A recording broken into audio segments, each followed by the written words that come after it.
Weekend it was. What a weekend it was, and now what a week it will be. Yeah. I'm excited. 800-990-3776. Even, look, see, Cat. We got Chef Ed sitting outside in the 3rd Street Market Hall, and I see him struggling On YouTube. to find us on YouTube. What did you do? If I explain, he will wait longer to be able to see us on YouTube. All right, get it fixed. All right, so C-Cat is breaking stuff. Poor Chef Ed, he trying. I know. He's working so hard to try and find it on YouTube right Oh, now. Like, we man. really are watching him with, he's a little older, so his eyes are really close to the screen. He's trying to make sure he can find the thumbnail of Keisean Nixon and Kyle and Brust, because that's the main thing that we're starting with here. We sure are talking about our best friend, Keisean Nixon. Our best friend? That's our BFF. We love us some Keisean, don't we, Ben Brust? I mean, I don't know why you're saying that, because, no, I don't think anyone's ever been like, I love Keisean Nixon. I don't know. Jason Wilde and Gary Ellison definitely love Keisean. Okay, I guess we'll get to some of that later. Essentially, this has been a story that eventually was going to come to a head, and I feel like it came to a head. Yeah. Because there was a dancing around of him playing reps with the 1s and the 2s, and then it was the preseason game where the tackle he missed, it was just really ugly looking. And then they go back to practice. The media talk to the reporters, and there's more questions about who? Keisean Nixon, of course, because he was your return guy, turned slot corner, turned outside corner, turned basically number 1 corner by default, I would say. Maybe he earned it based off the competition. Based off the competition around him, sure. He won the competition with the guys he was with. Strenuous competition. Yo, boy, I tell you. So, Seacat, are we able to play Keisean Nixon? I know you got a lot going on there. Sure are. All right. Keisean Nixon, when asked about if he's being punished by the Green Bay Packers. I guess I'm being punished right now. I guess. I don't know. I don't really worry about when I'm running in the camp, 1s or 2s. I just keep my process and just compete for real. What have they told you exactly about what your role is? Nothing. I don't know. They ain't really told me nothing. I'm just, every day I find out a different thing and I just attack it. I don't care what it is. Whether it's me taking reps on special teams, whatever it is, I attack it though. I'm here. Can't really run me off, so I'm ready to play ball. Look, a tough spot to be in. I will say, if he probably didn't lead with the, I guess I'm being punished, I would have loved it a lot more, right? I mean, I do respect the, if I'm here, if I'm with the 1s and with the 2s and with special teams, I'm going to give it my all. But you're not being punished. It's the wrong word. A punishment would be if you had, I don't know, done something wrong, maybe off the field, you missed some games. Like, this is sports. This is professional sports. This is competition. You're playing for a job and an opportunity to be on the field every single day on Sundays. And I guess Tuesdays, Wednesdays, Thursdays, Fridays, and Saturdays in today's NFL, with all the games being played on every day of the year, it seemingly feels like. But you're not being punished, Keisean. It's about performance and all the metrics you could look up of where he ranks in Pro Football Focus or anything. Your eye test, how you view him as the number 1 corner for the Green Bay Packers. He is now just a cornerback for the Green Bay Packers. Where he fits into the plans it's up to him. No, it is up to him. I think he's just being held accountable. I think that's what it is. He's being held accountable for not putting in 100% of the effort. And again, what I saw in that preseason game from Keisean Nixon on that attempted tackle was haphazard. It was half-assed, and it's not exactly what you expect to get from, as Chef Ed is waving at us with his weird hands. He looks like a villain, doesn't he? He's got the burn pit barbecue. He won the prize pack. He looks like a villain. He told me, he yelled at me through the glass, This is my 57th prize pack. Yeah, he looks like an absolute villain. But speaking of a villain, Keisean Nixon may be turning himself into a villain when it comes to Green Bay Packers fans. And again, I look at this and, a guy talking about he's being punished. I don't think that's really the right mentality to take. You're not being punished whatsoever. Is he being punished because you refused to make a tackle on the goal line last year in the NFL playoff game against the Chicago Bears? Are you being punished because of the half-ass effort you gave in a preseason game to make a tackle that went from maybe being like an 8-yard gain to a 20-some-yard gain? No, I don't think you're being punished. It's simply you're being held accountable. And I think this is why I'm so happy that Matt LaFleur is starting to take things more seriously when it comes to holding guys accountable, is because if Keisean Nixon isn't going to play like a number one starter, then he needs to lead like a number one starter. And I don't think he's doing either of that. And that's the reason why you're seeing the result right now where he's actually being rotated out. Keisean Nixon needs to step up his play during practice and also in games before he finds his way out of Green Bay. I don't know if this is a frustration from not getting money or, again, his answer wasn't horrible. But I think if he's looking at it as I'm being punished, which he led that audio clip with, like, maybe I'm being punished. You're a Pro Bowler. You know who else was a Pro Bowler? Oh, stop it. You know who else was a Pro Bowler, Kyle? Shedeur Sanders. You know who else was a Pro Bowler? That's a lot of who. Rashawn Gary. That's true. Remember when Rashawn Gary was a Pro Bowler? Yeah, a lot. And then we saw what he was able to bring to the team in the second half of the season. I don't think it was Pro Bowl last year, but second half of the season last year. Being a Pro Bowl the year before doesn't mean anything. He didn't do anything from October on.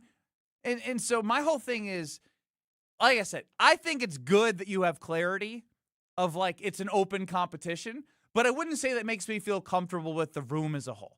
It's good that they're all having to work to fight to be on the field, and he's had the added benefit of being on the field as is with Carrington Valentine hurt, who was also being benched last year at times for poor tackling and guys coming in, then them getting injured, them having to go back in the game.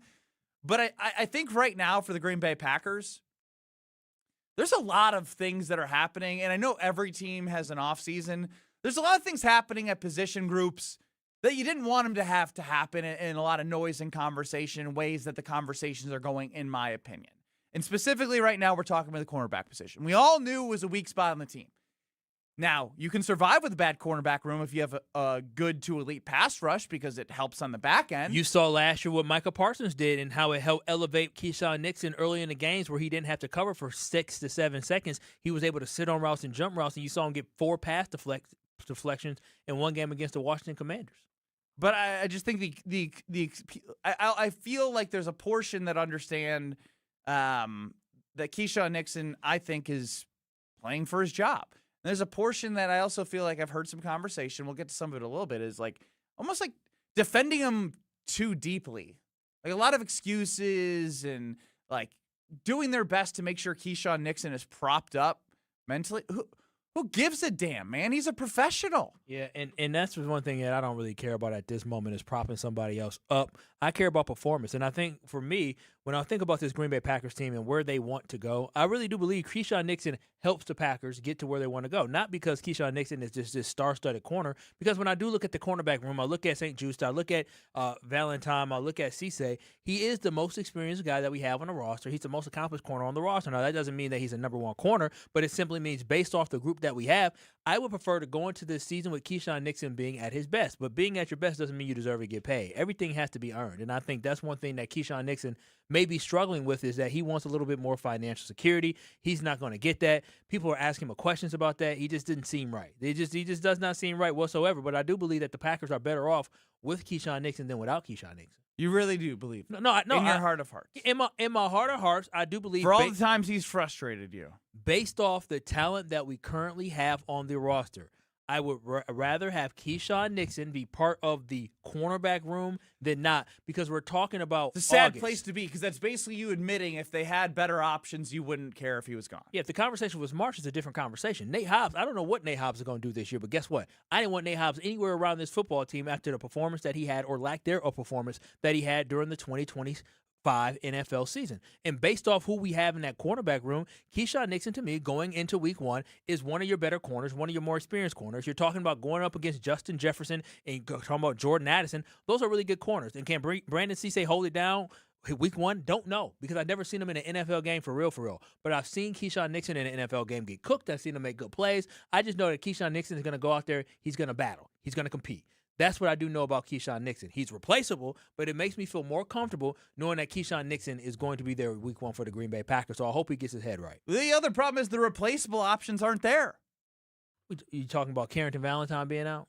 Him being out and him being benched last year. It's not like he was like as the number 2 corner, like, oh yeah, he has to be on the field.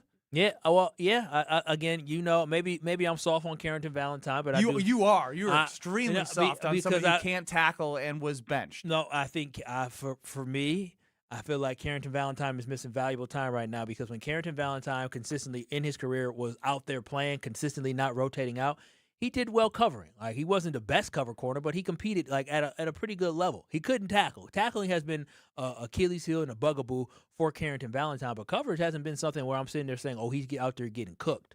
That Keisean Nixon is ups and downs. I've seen Keisean Nixon get cooked more than Carrington Valentine. He was out there all the time, unless he got a 15-yard penalty. I just find it concerning. On August 17th, this is the conversation, as you kind of alluded to. Oh yeah. Yeah. But this isn't March, this isn't April, and I know there's not as many opportunities to see them, and I know you're in training camps, you're in the heart of it, so you're going to talk about it more. But the moves in free agency, right? Like, was there an opportunity to go and get somebody? I know they got St-Juste, but, like, he's a guy. He's not somebody that's going to make you feel better about that position. He's just not. Well, he meets what Matt LaFleur asked for. Somebody who can physical and somebody who's willing tackler. That's what you get from him, and that's what you get from Cisse. So are the Packers willing to maybe say we're going to have guys who aren't as good at coverage for guys who are able to come up and be primary boundary type guys and come up and protect the edge, force things in, and make tackles at the line of scrimmage or make tackles on running backs or at least stick their nose in there and force for running backs to cut inside to where the help is?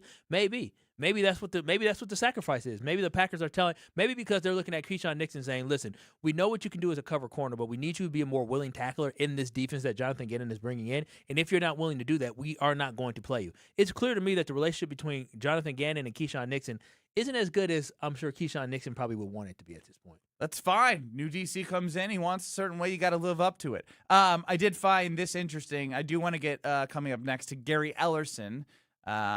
Gary had a strong opinion on Keisean Nixon. And a lot of GE the last couple of days. Yeah, he's been around. He's making waves. It's Kyle and Brust across ESPN Wisconsin.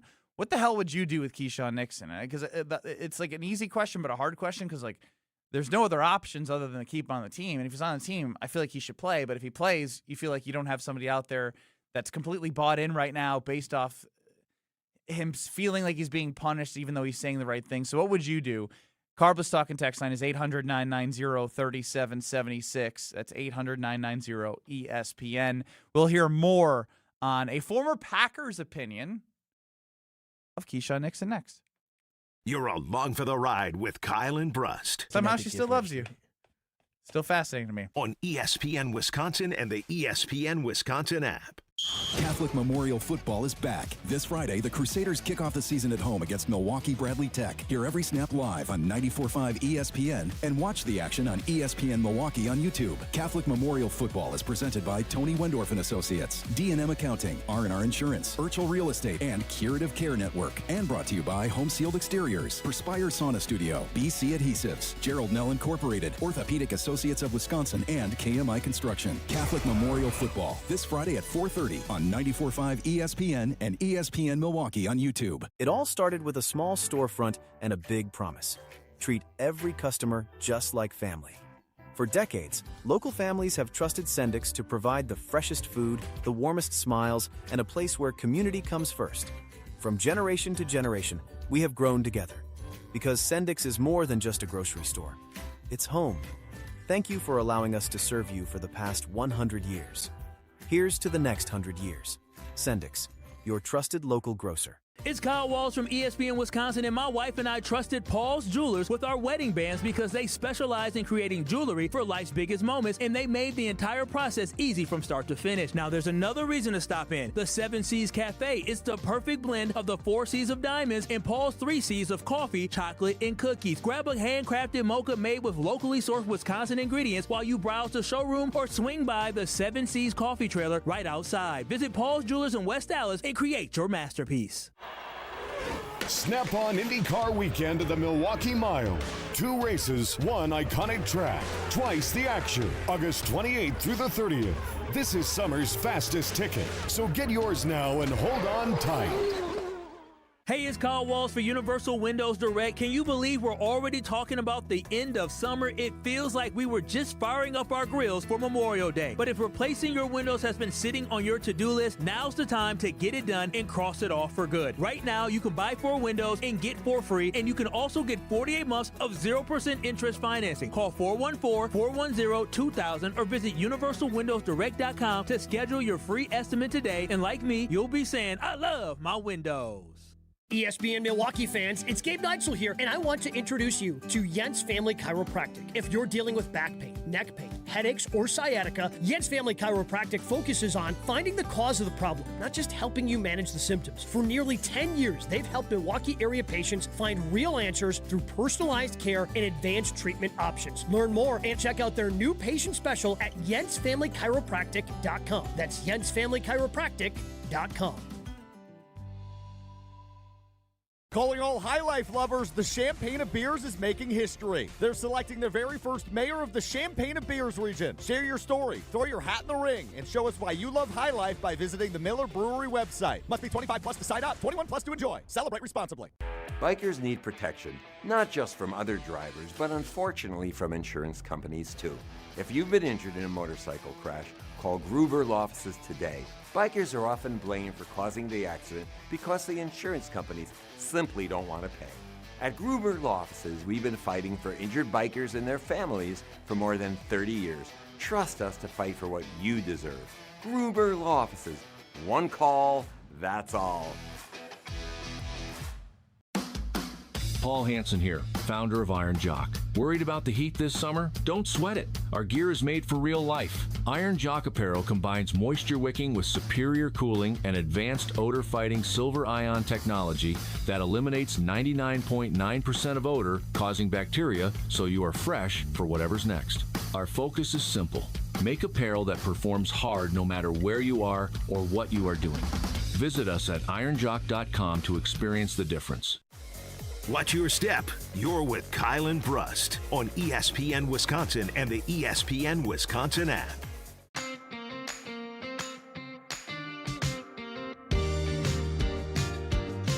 We got to get right to it here as Keisean Nixon talked about maybe feeling like he's being punished, taking different reps with the team. It's Kyle and Brust across ESPN Wisconsin, 800-990-3776. You can call, you can text the Carbless Talk and text line. This is more. All good and all squared away on YouTube at ESPN Milwaukee and at ESPN Madison, thanks to CCAT. Oh, you saw a handsome young man back in the day on your screen. Time now to hear from Gary Ellerson, former Packer. You can hear him on the Homer Hour on Fridays on 94.5 ESPN. Was this on Wilde and Tausch? Did I Sure see? was. Mm-hmm. Yeah, G. I told you he's making the rounds. Yeah. He's making the rounds. Here's what he had to say about the latest with Keisean Nixon. He shouldn't be running with the twos. He's a Pro Bowl cornerback. They shouldn't, in my opinion. So he deserves to be running with the ones no matter what. If they want to change out Cisse and Juice and those guys should be rotating through, not him. What you do with the Alexander in his prime? Well, Jair Alexander was much better in his prime at the cornerback position, Gary Ellison. He also has a message to all of you. And I know a lot of people probably want him gone, but I just don't know how you replace him. And there's a little dust up right now with him. He's running with the ones, the twos, and threes and all that. And maybe they're just trying to send a message. But for me, I just don't get it. He may not be the best cornerback in the league, but he is our cornerback. And I think Packer fans need to get behind him a little bit more.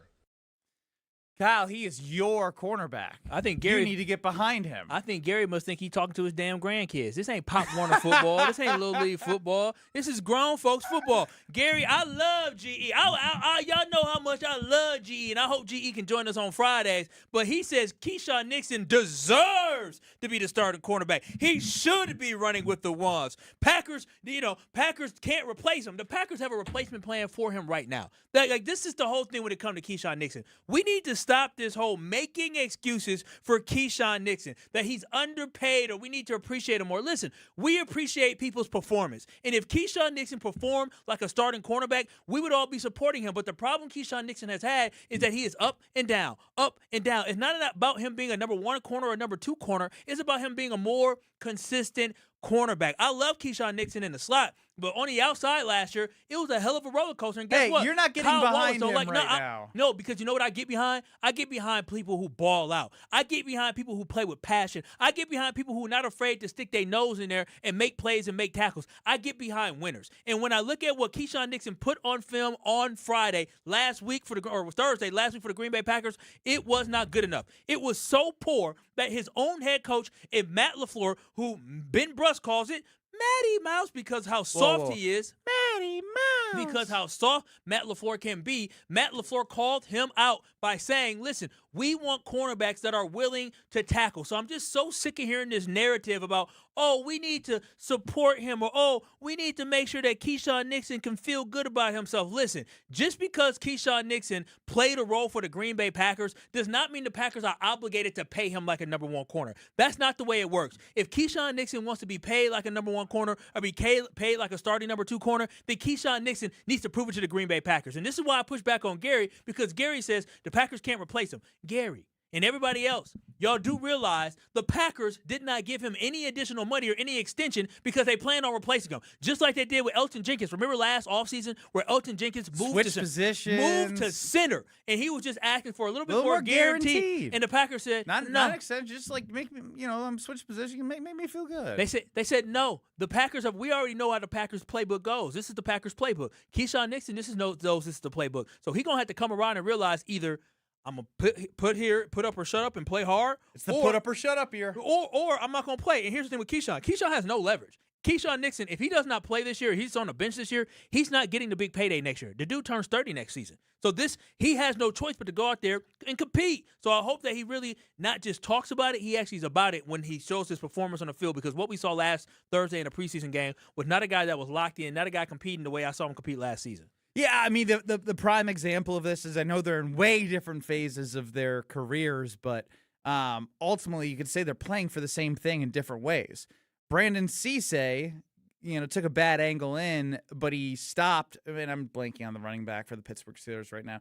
But he made the tackle, a touchdown-saving tackle in a preseason game. Meanwhile, if you just look at the effort and how he had Keisean Nixon attacked the missed tackle that's been talked about basically since it happened in real time, it felt wrong. And I want to know what you're feeling right now. 800-990-3776. Let's go to Jeremy, who's up north. Jeremy, you're on the Carbless Talking text line, talking Keisean Nixon with Kyle and Brust.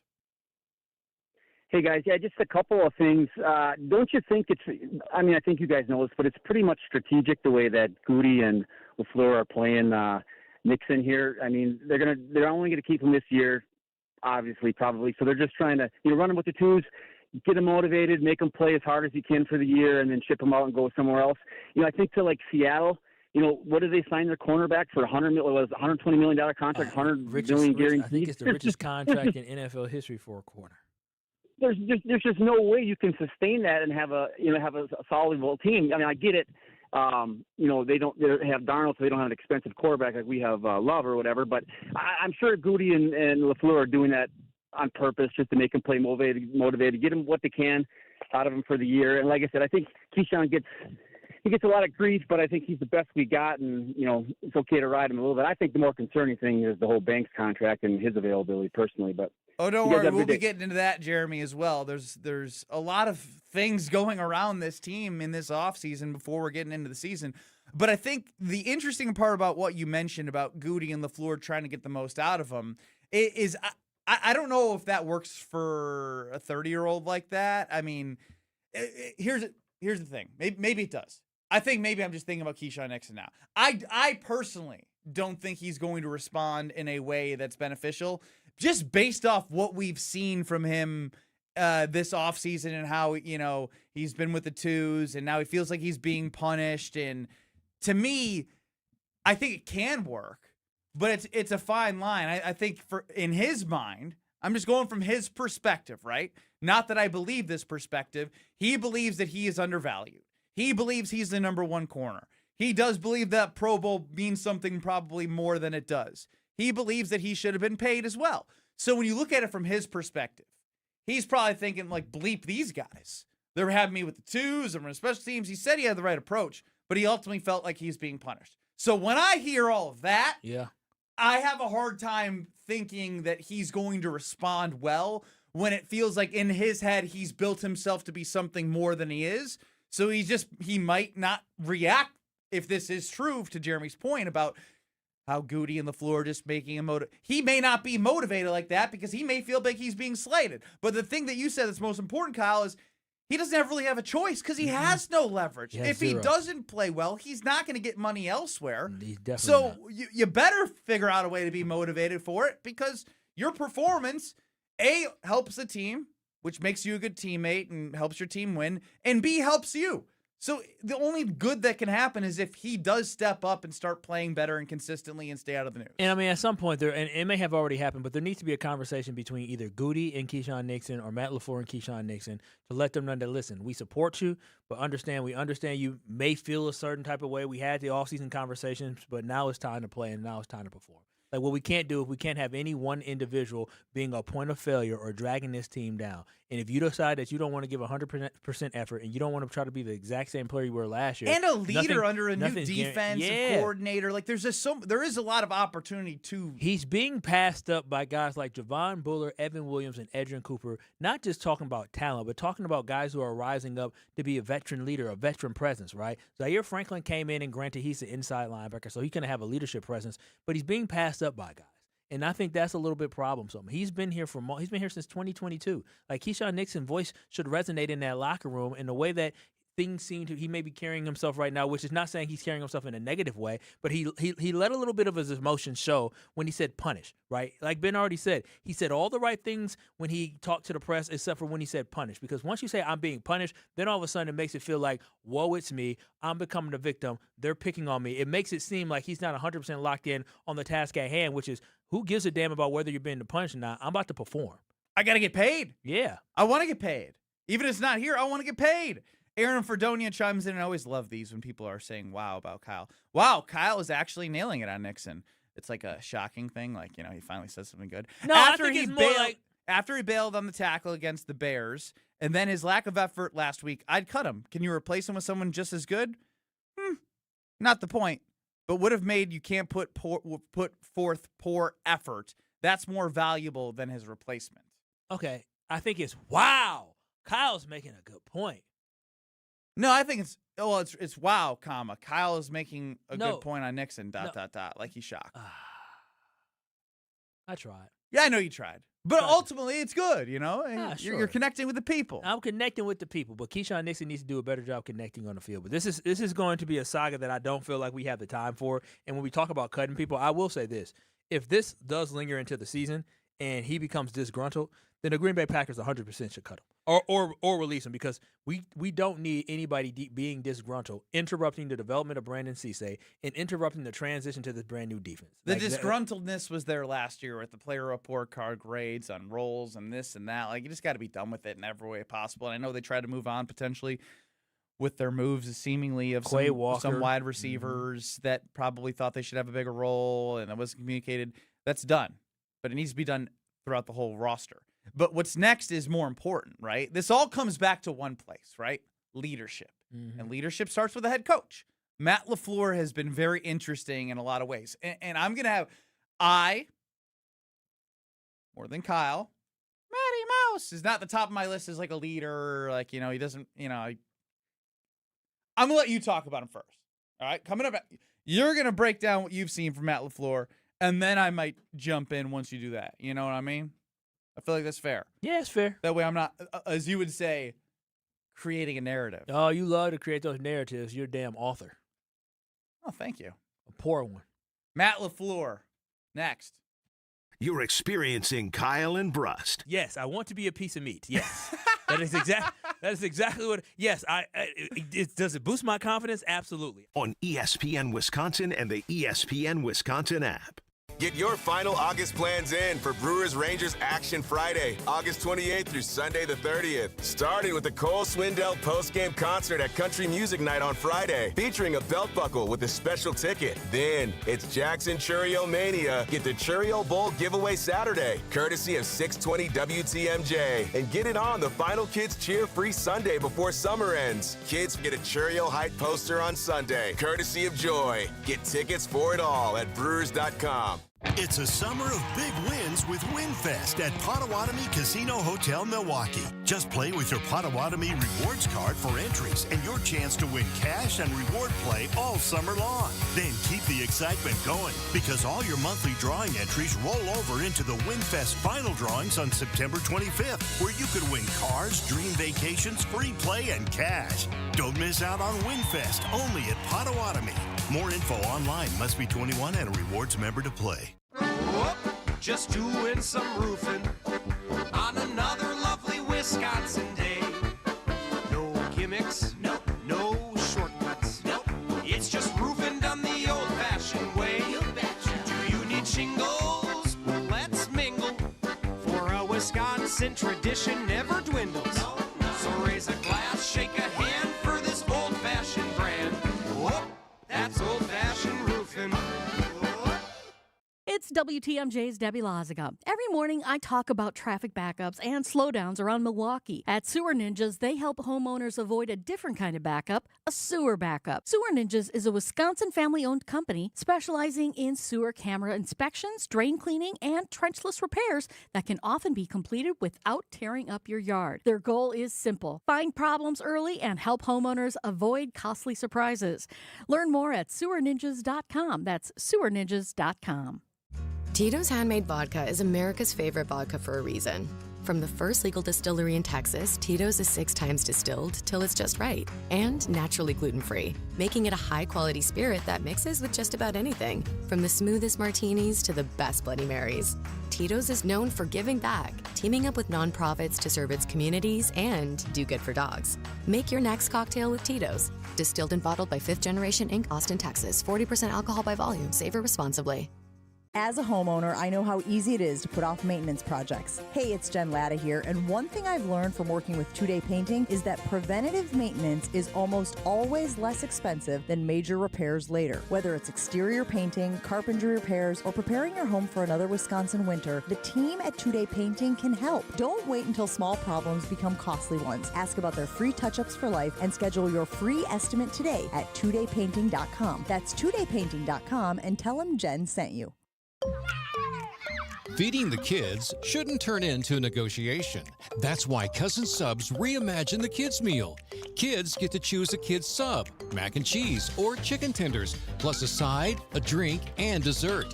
Everything they want, nothing you have to overthink.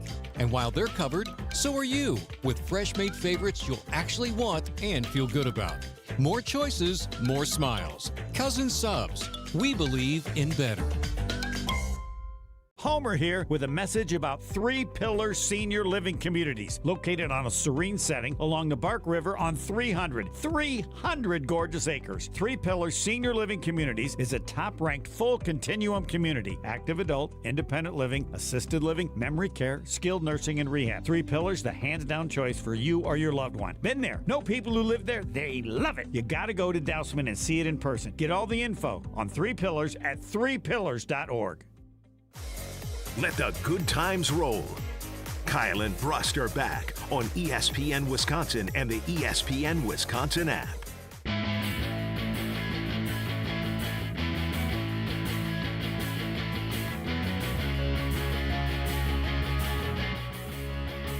It is Kyle and Brust across ESPN Wisconsin. You can see us on YouTube at ESPN Milwaukee and at ESPN Madison. Of course, call and text the Carbless Talk and text line 800-990-3776. As Aaron Fredonia chimes back in. That wow was the fact that Kyle is actually usually the guy that would have the take like Gary Ellerson saying, get behind our guy. But it was Kyle actually getting after him. I like it. I like that clarification. That's a good clarification. That's a supporter right there. Supporter. Yeah, that is. That's a realist. Some would say I'm not a huge supporter of Matt LaFleur, but some.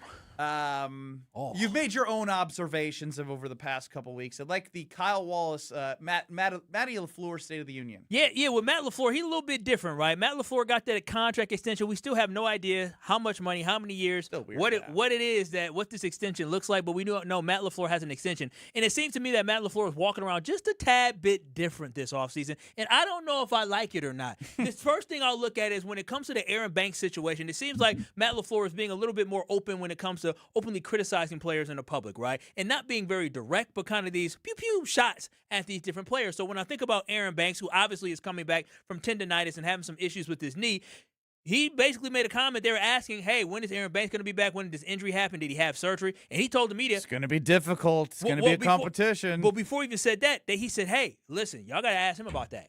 He said, you gotta ask the player about if he has surgery or not. Like, what the hell you mean I gotta ask the player? You're the head coach. You know if he has surgery or not.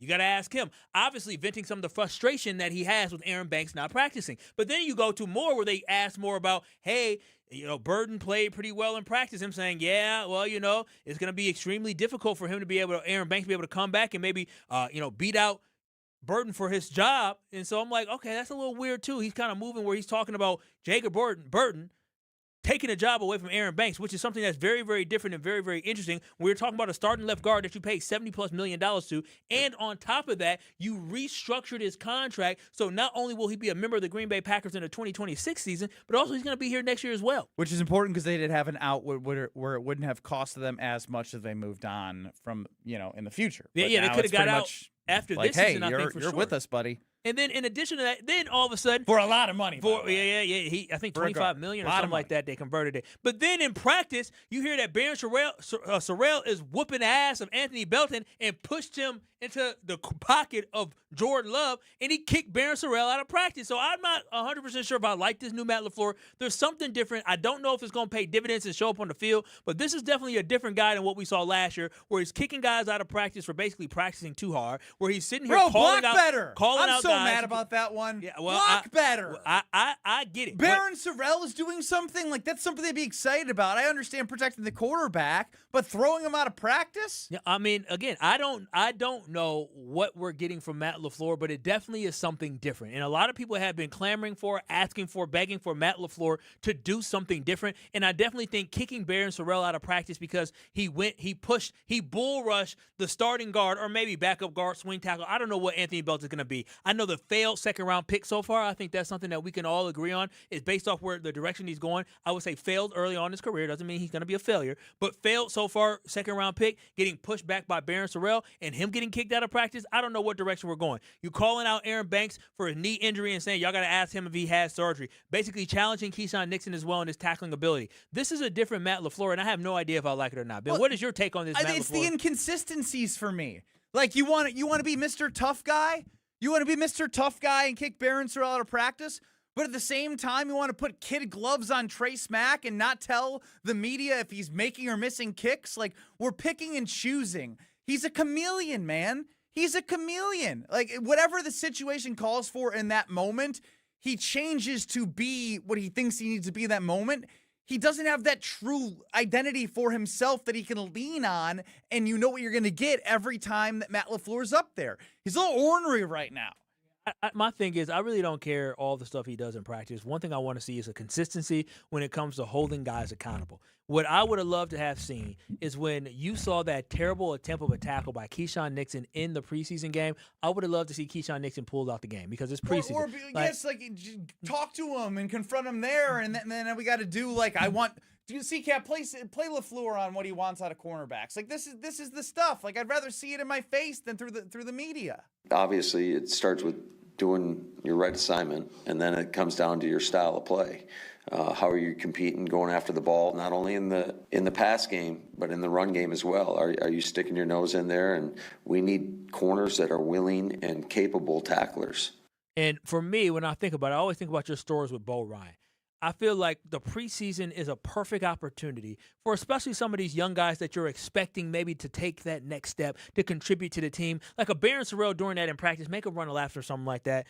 Throwing him out of practice. Oh, if I'm the defense, I'm getting right behind him. I'm saying, man, bleep dude. That is what it is. We standing behind you. You whoop Barryn. Hey, Matt, your weak-ass offensive line is not protecting That him. would have hyped. That's probably why they had all the fights in practice, because the defense probably got hyped up from the fact that their guy got kicked out of practice. But I would prefer that Matt LaFleur, if somebody makes a mistake in the game, in a preseason game, he pulls them out at that point so guys understand there's always somebody behind you that can replace you. So either you do it right the first time and every time, or you're going to be standing on the sideline next to me. Again. A little bit more Bo Ryan in him. But again, this is my point. Is he's not that, and he's picking and choosing when he wants to be and when he doesn't want to be. That one's in the middle of practice. The Keisean Nixon comments are to the media. The Aaron Banks sassiness of like, go talk to him about the knee. Like, who are you? Who are you? Because I want you to be someone all the time that I can see and recognize, so that we know what we get from Matt LaFleur. He is all over the board, a chameleon with his emotions, and when he picks and chooses to be the tough guy and the player's coach. Yeah, I mean, again, and we will 100% see, but also the biggest improvement for me with Matt LaFleur isn't even just like consistency with the way he holds players accountable. I want to see the consistency when it comes to time management, when he makes decision with down and distance, when he makes a decision when to call timeouts, how quickly his team can get to execute. Because remember last year, the Green Bay Packers came out of a timeout, and they ended up getting a delay of game. So, again, this is something for me when I look at when I look at Matt LaFleur and where I want to see the most improvements, is definitely the in-game decisions where I want to see the improvements more so than anything else. Matt freaking LaFleur. Matty Mouse. I'm not gonna go that far. You basically did without not wanting to co-sign my Matty Mouse. No, I didn't call him soft. I'm not saying I said he's extremely inconsistent, and I don't like that Matt. That's LaFleur my whole point. Is Matty Mouse comes from a place of like, you just don't know what you're going to get from the guy. I have no idea which means I know what I'm going to get from the guy. Emotional decisions, time management mistakes, like all those things that we've seen over the last 3-4 years. And actually, you can go back to 2020 when he made a one-score game.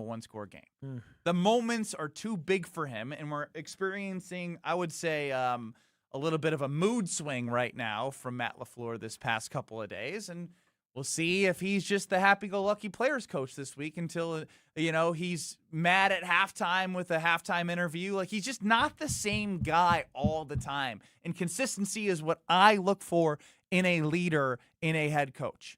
Who is he? What are you going to get? And right now, I have absolutely no idea any day what he's going to say, how he's going to react, how he's going to feel.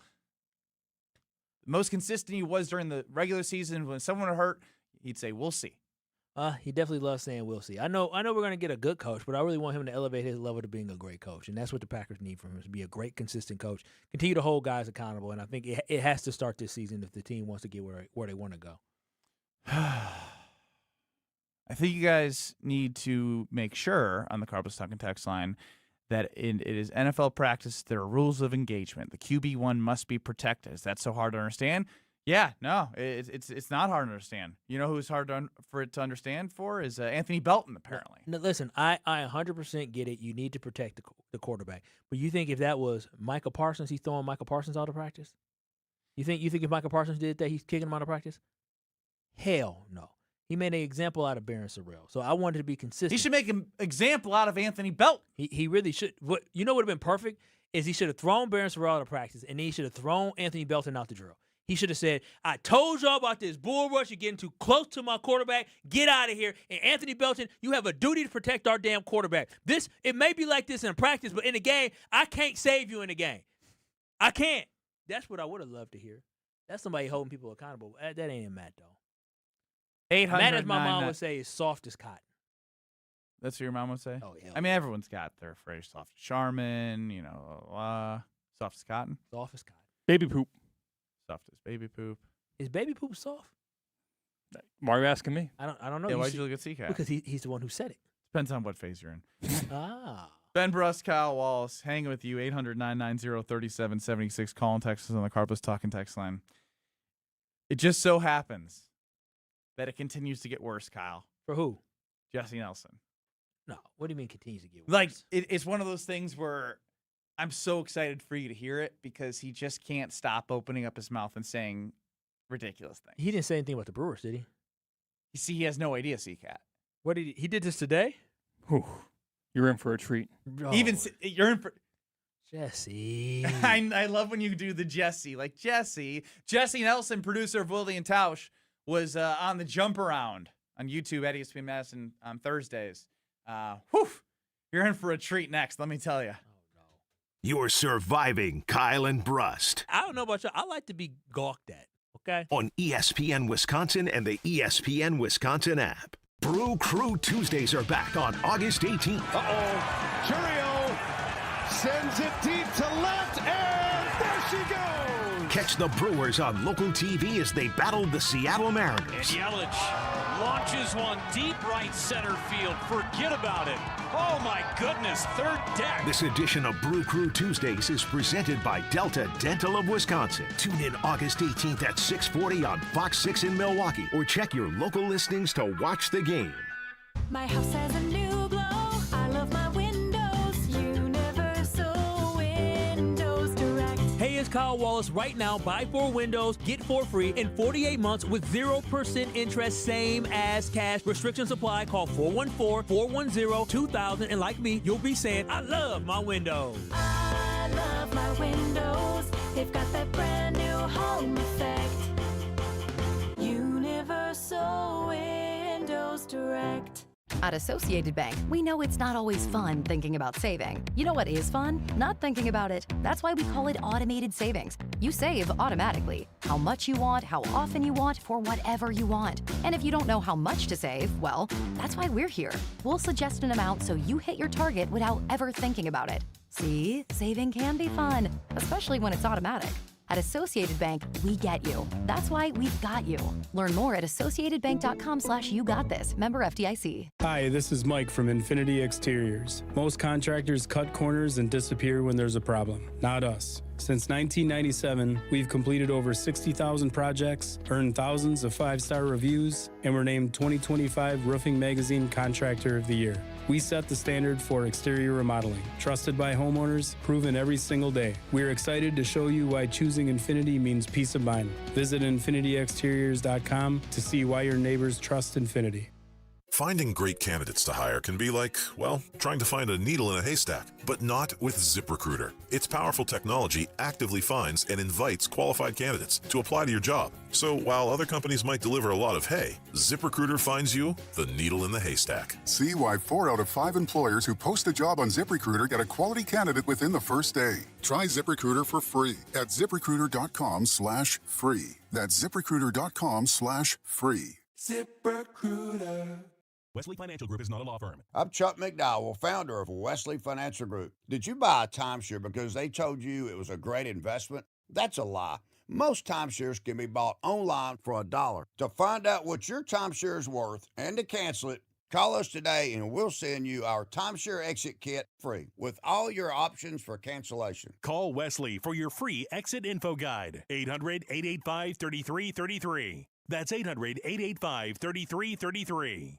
Marquette's first-team All-Americans, brought to you by Saganiac Planning. Mullen, Kogis, Meminger, Jones, Lee, Wade, and Howard. Got to mention Ed Boops Mullen, 1934. No idea about the Boops, but he was a first-year law student in his All-American season. Don Kogis in 61 averaged a 21-17 double-double with 2 games at 26 rebounds. And Dwayne Wade, 2003 consensus first-team All-American. How was he not National Player of the Year? David west of Xavier or TJ Ford at Texas?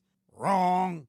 If you're a company owner offering medical insurance for your employees, you may be sick and tired of the constant increase in rates or change in benefits. Now's the time to take a look at a different type of plan. At Saganiac Planning, it's called level funding, an opportunity to keep premiums low and possibly receive a return of your premiums.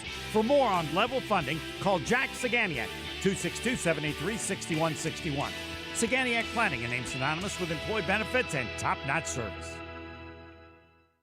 Have no fear, the chaos is here. Lucky you. This is Kyle and Brust on ESPN Wisconsin and the ESPN Wisconsin app.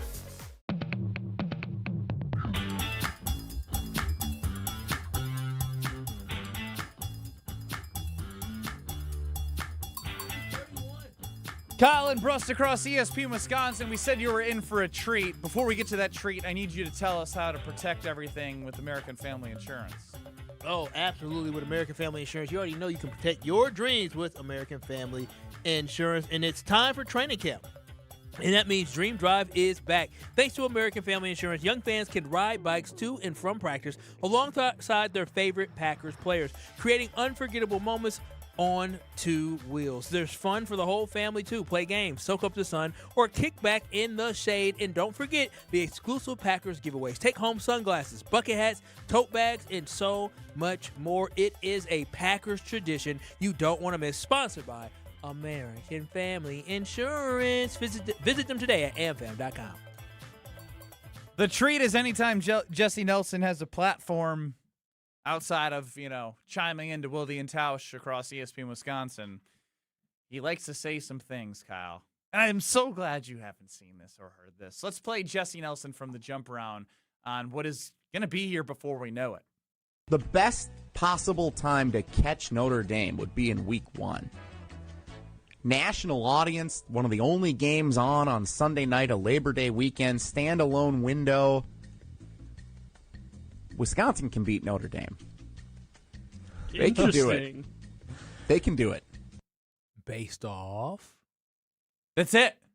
He just said they can catch him at the right time. So wait, in prime time. So his rationale is Wisconsin can beat Notre Dame because it's week 1. It's a standalone game. It's in prime time. Yep. They can do it. Not, Wisconsin's offensive line seems like they're going to be good. You got a new transfer quarterback who can run on the ground. Like Notre Dame struggled with this. Like no analysis. Just I think they can do it. I forgot to include Notre Dame has new players coming in. That's one piece of detail I edited for time. Thank you for Time that. out. So wait. He said Notre Dame has new players coming in. What the hell do you think Wisconsin got? What? We don't even know half the offense. We don't even know who the D-line is. Name the 4 starting D-linemen for the Badgers. Oh, hell. Exactly. Oh, hell. That's what Jesse called in without looking at any depth chart. Who are the 4 starting defensive linemen for the Wisconsin Badgers, and did any of them play for the Badgers last year? Like, what are we doing? This is what Jesse's doing. He said they can upset Notre Dame because. Do you know what the point spread is? Was it 21, 20, 20 and a half? 20 and a half. 20 and a half. We just need to start with focusing on covering. This is not the same Wisconsin Badger team of the past. It's not. I'm excited to see what the debut is because, of course, they get you excited. You bring in a brand new quarterback, Old Dominion quarterback, so I should get really excited about that. Who can run, who can pass the football. I'm excited for week 1 to see what the Badgers are going to look like. I have no reason to say it's a standalone primetime game. It's week 1. This is the best time in the world to catch Notre Dame. Oh, because Notre Dame hasn't played a game yet? Guess who else hasn't played a game yet? But it's week 1. It's a standalone primetime game. Yeah. Does Jesse know that he made this stupid comment? Probably not. Was this on social media? He defended his take on Wilde and Tausch earlier today. Well, who cut it to put it on Wilde and Tausch? Well, either Wilde or Jesse, I assume. So Jesse said, "I have a Jesse hot take." said, "I got something," and you. Let's make Wilde and Tausch about me, which I respect. So you got a lot of views on the X machine over the weekend, and Jesse was saying it was a bold prediction segment. That is his putting the hand on the Bible, nothing but the truth, hand to God. Wait, so bold prediction? Like I guess he made a prediction. I wouldn't. But he didn't give any facts or anything Colton behind Joseph's going to go for 4 touchdowns and shock the college football world. They may not win, but the Badgers are going to show that they're for real under Luke Fickell in 2020. Is that bold? That's much bolder than it's a night game standalone. I got the Badgers. Hang on. Week 1. Are you promising we're not missing anything in there, C-Cat? The part I brought up was the Notre Dame's got new players. Everyone's talking about Notre Dame, pressure, Wisconsin underdog. That's what I got.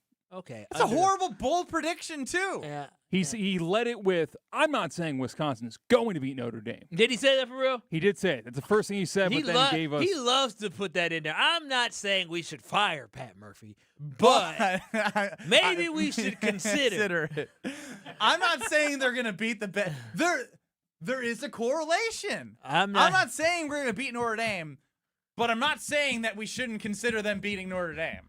Yeah, I mean that's it's just bad. I mean the Badgers. Listen, the Badgers are not beating Notre Dame. You know why? Because Notre Dame during the NIL era, there are classes of different teams. There's tiers of different teams, and what the Badgers have not shown to us and proven to us that they're at least knocking on the door of being another tier, or they're competing against other tier 1 teams. That is what the Badgers have not shown. Now, could I be shocked that the Badgers compete when it comes to Week 1 against Notre Dame? Yes, but the prediction of the Badgers beating Notre Dame is far off, and especially the way that Jesse put it Do you together. want the full context?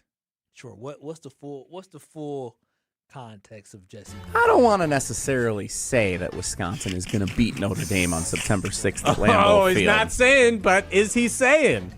All Notre Dame, including Marcus Freeman, all they're being asked about all offseason is being left out of the playoff last year and how much they're looking forward to November hosting Miami and South Bend, because that's the team that got it instead of them and made it all the way to the championship and had a good chance against Indiana. That should have been Notre Dame.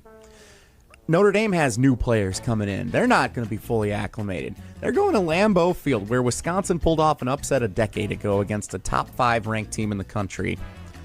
If Wisconsin has these tricks up its sleeve, if Wisconsin looks as good as Riley and others are saying at practice, the best possible time to catch Notre Dame would be in Week 1.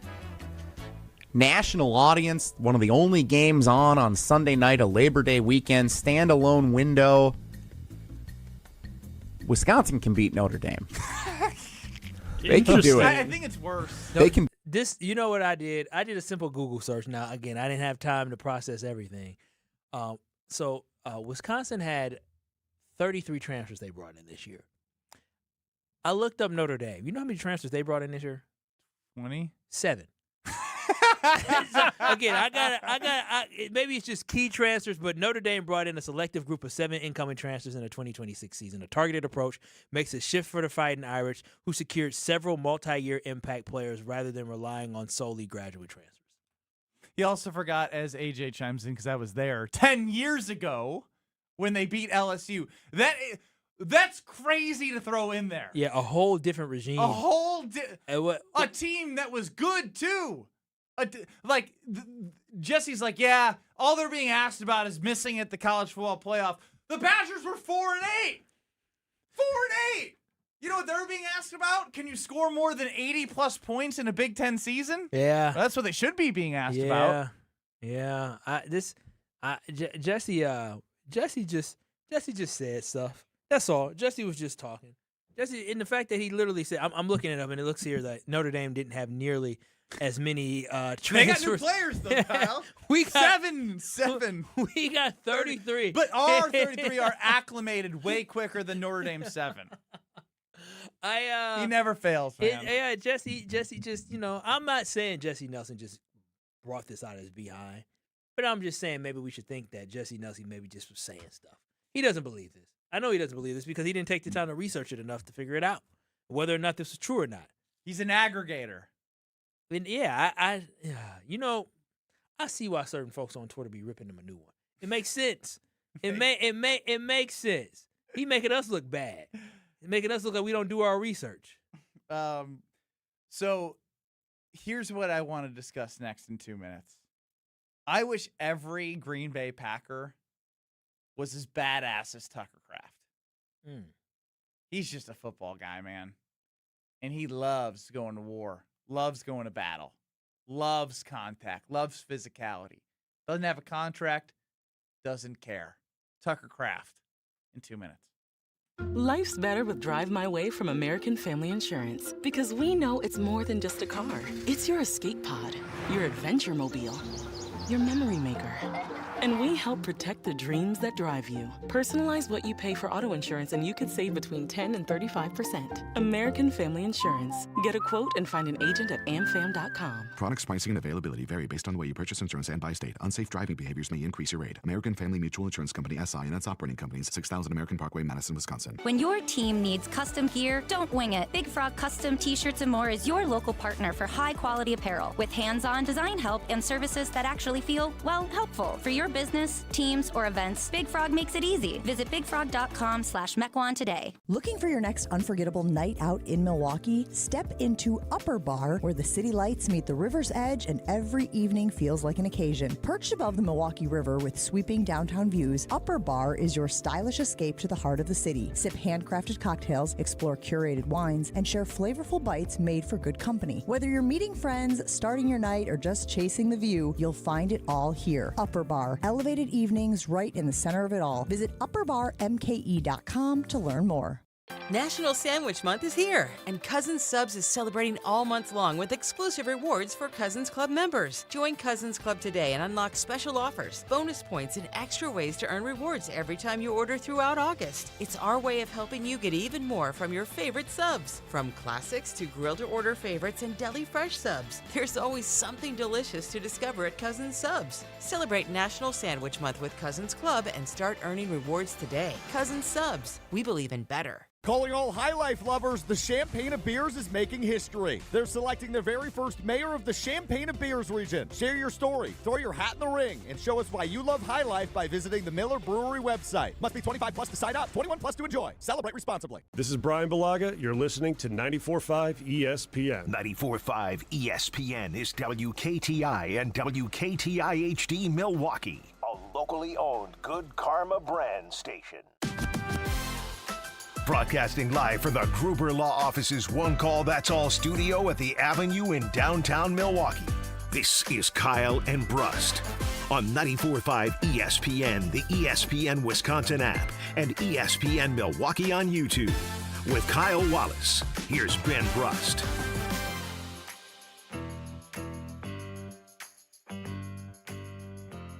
Jesse's a bigger clown than C. Kitty from AJ in the Berg on the Carbless Talking text line.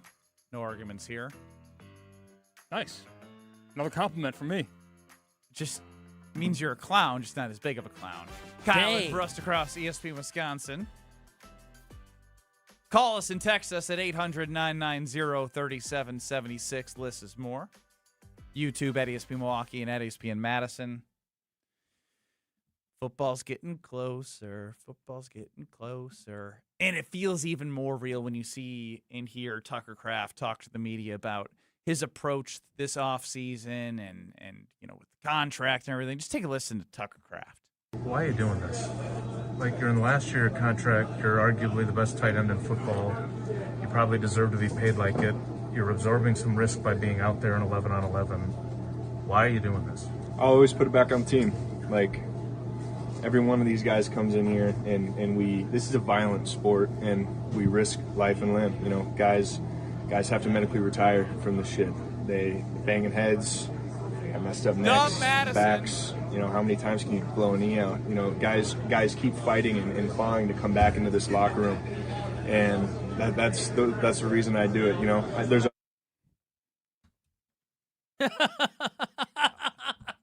This is the straw that broke the camel's back, Kyle. I know. As soon as it happened, I said, "Dump." I thought, "Oh." The segment's about to be changed, CK. You realize that, right? Don't know what we're talking about. We got one of the best tight ends in football right in town.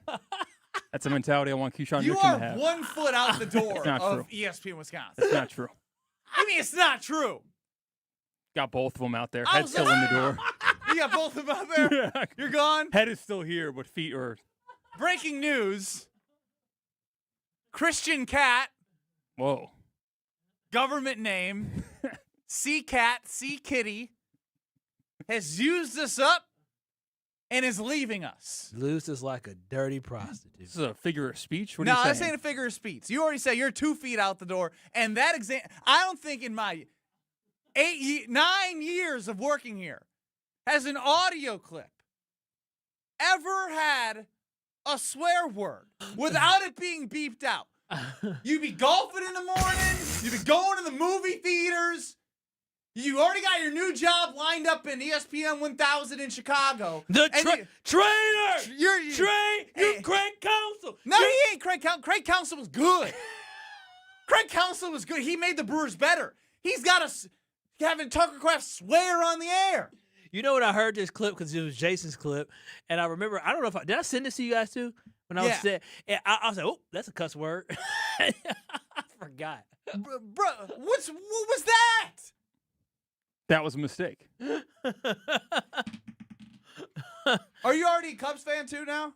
Bears fan? Have you already sucked up to our interim content market manager, who's the market manager or content manager in Chicago, Danny? Yes, because I learned from the best, which has been Brust. I sucked up the best I could because it's a good answer. It's very but true. It's inexcusable. Yes, I am leaving ESPN Milwaukee to go to ESPN Chicago less than 3 months after I accepted this job. That is absolutely true. Did you know that this was a possibility when you first took this job? Possibility? Oh, yeah. So you looked us in our eyes for 3 months, knowing you were just going to use us up and spit us out like we were nothing. Played the cards close to the chest. So we're coming up with lists. The K&B fam's heavily involved. We're trying to get you to become a Wisconsinite. Okay, what are the top 10 things that Christian Cat, because you're no longer C-Cat, you are government name here. That's totally fine. Because you are nothing to the K&B fam. Damn! He is nothing. What do you mean, damn, Kyle? What do you mean, damn? You see this performance today? He doesn't care about us. I care about you individually. He's a ESPN Chicago guy now. He's a Bears fan. Are you a Bears fan too? I wouldn't consider myself a Bears fan. I certainly am rooting for the Bears to kick the Packers' ass 2 times this year. I want to see it. I want Caleb Williams, glittery fingernails all over that. Oh, my God. Why is that? I've never liked the Packers. I've never liked the Packers. It has nothing to do with actually working at ESPN Chicago coming up. Why did you hate the Packers? What did we ever do? The most annoying kid in my 6th grade class was a Packers fan. So I know why. I mean, 6th grade. How old were you in the 6th grade? What year? Probably 13, I think. What year? 2000 what? That's going to take some time to think. Come on, man. 6th grade was how many years? 16 years ago. 6 minus. That was 2010. Yeah. I wonder why it was annoying, huh? He spray painted the snow in the front yard. They won a championship. Super Bowl. It's a little bit too much. You live in New York. Come on, pal. Well, yeah. Have some self-awareness. You mad that the kids happy his team won a championship? That's what it likes. That's what it feels like when you're actually loyal to your team. Light this man up. 800-990-3776 K&B fam. I want to talk about Tucker Kraft. You know how he's talking about it's a violent sport. I gotta do it for the team. We thought we were the K&B fam, like a team doing this together. He, for 3 months, has been plotting his out of ESPN Milwaukee to go to ESPN 1000 in Chicago, our sister station. Plays audio of Tucker Kraft with the swear word, which I don't think has ever happened in my 9 years because we got people doing this for us that bleep it out already. You just took the cut from the internet, didn't do anything with it.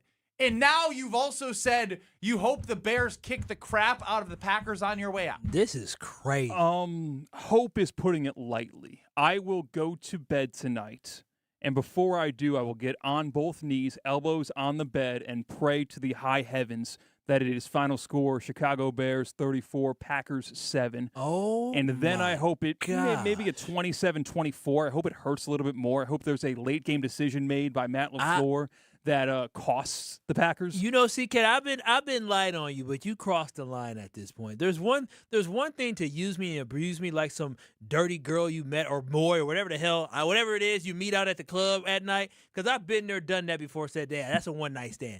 There's another thing to sit here and wish ill will on my Green Bay Packers and all the Packer backers in this world to sit here on ESPN Milwaukee and to tell our fans that you hope for the Chicago Bears to beat the Green Bay Packers and to reveal that you hate the Green Bay Packers is the most disrespectful thing you could possibly ever do. I can let everything else slide, but you sitting here trying to tell us and use our beautiful, precious airtime in our airways to give us any type of Chicago Bears hype is the most disgusting thing that you could possibly ever do. So you are not Christian Cat, you're Christian Kitty, because that's what you are. You're a kitten. Okay.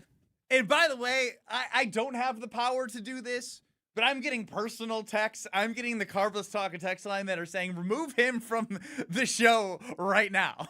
That is it's unbelievable. We have a mole. We have a freaking mole. He came. We had a spy. He's been here all behind the scenes. And then what is he going to do is he's going to go to ESPN Chicago and sell all our little dirty secrets to Cap and all the boys down there. We got a damn mole. We got a damn snake. We got a damn traitor. I thought that my boy, because he's from Whitefish Bay as well, but I thought Craig Counsell was a snake. But this right here, this is the truest Benedict Darnold I've ever seen one. Yeah. And it works. Are you kidding me? That is you guys are stupid. Now he just called us stupid. No, I know. Now, Like, he was looking at